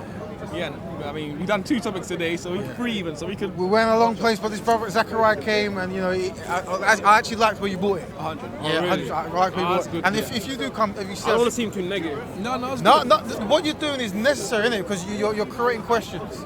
Yeah, and we don't always want to come with the happy solution kind of stuff. Like, what you're saying, people think, innit? So you have to fly it out there, innit? And I hope I answered it to some kind of solution. But yeah, boom. I'll call next week. Right when you want to talk about also in the comments, so we'll make a list and we'll put it in there. Yeah, suggestions, please, man. There Yes, you go. big up. Cool. Then we'll get content. Good meeting. What's your name? Johannes. Send me a text. What are you going to do about this Raj guy? Oh, you know St. Charles Hospital? What's going on? Really? Hey, how old are you? Hey, basically, yo, what respect? Is there a thing going on here? 2 years. Yo, what? I went to Holland Beach Park. Yeah, why do you call them rest? People all look alike. No. People look alike. I don't mean like that. Listen. Cool man with an Indian something for a while. No, I said he's the Bollywood family. How about Rex? Rex is my best friend. Rex is my best friend. Is this on? Hey, Issa. Hey, yo, Issa. Yo, fam. Hey, lad, man's out here looking left, right, centre. I'm looking like that. Hey, Issa, where you going from? Why did you make that?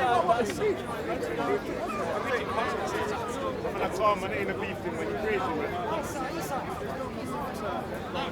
I also beat the next.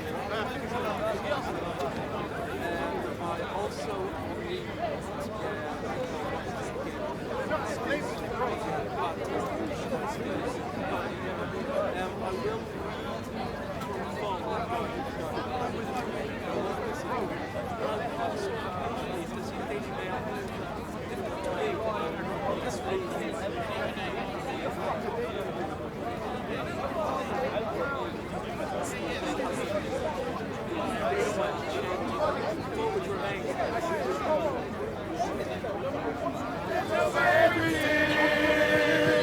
Content over everything.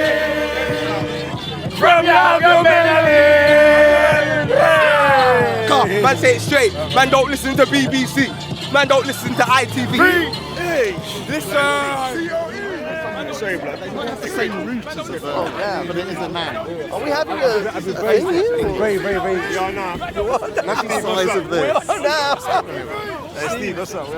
Steve's. I'm sorry. The word Muslim is a noun. All right. The word footballer is a noun. What does Muslim I can't mean? believe we're discussing. What does Muslim mean? It has a capital N. That in itself proves it's a noun. What does it mean, though? You never give capital letters to All right. verbs. I'll tell you why.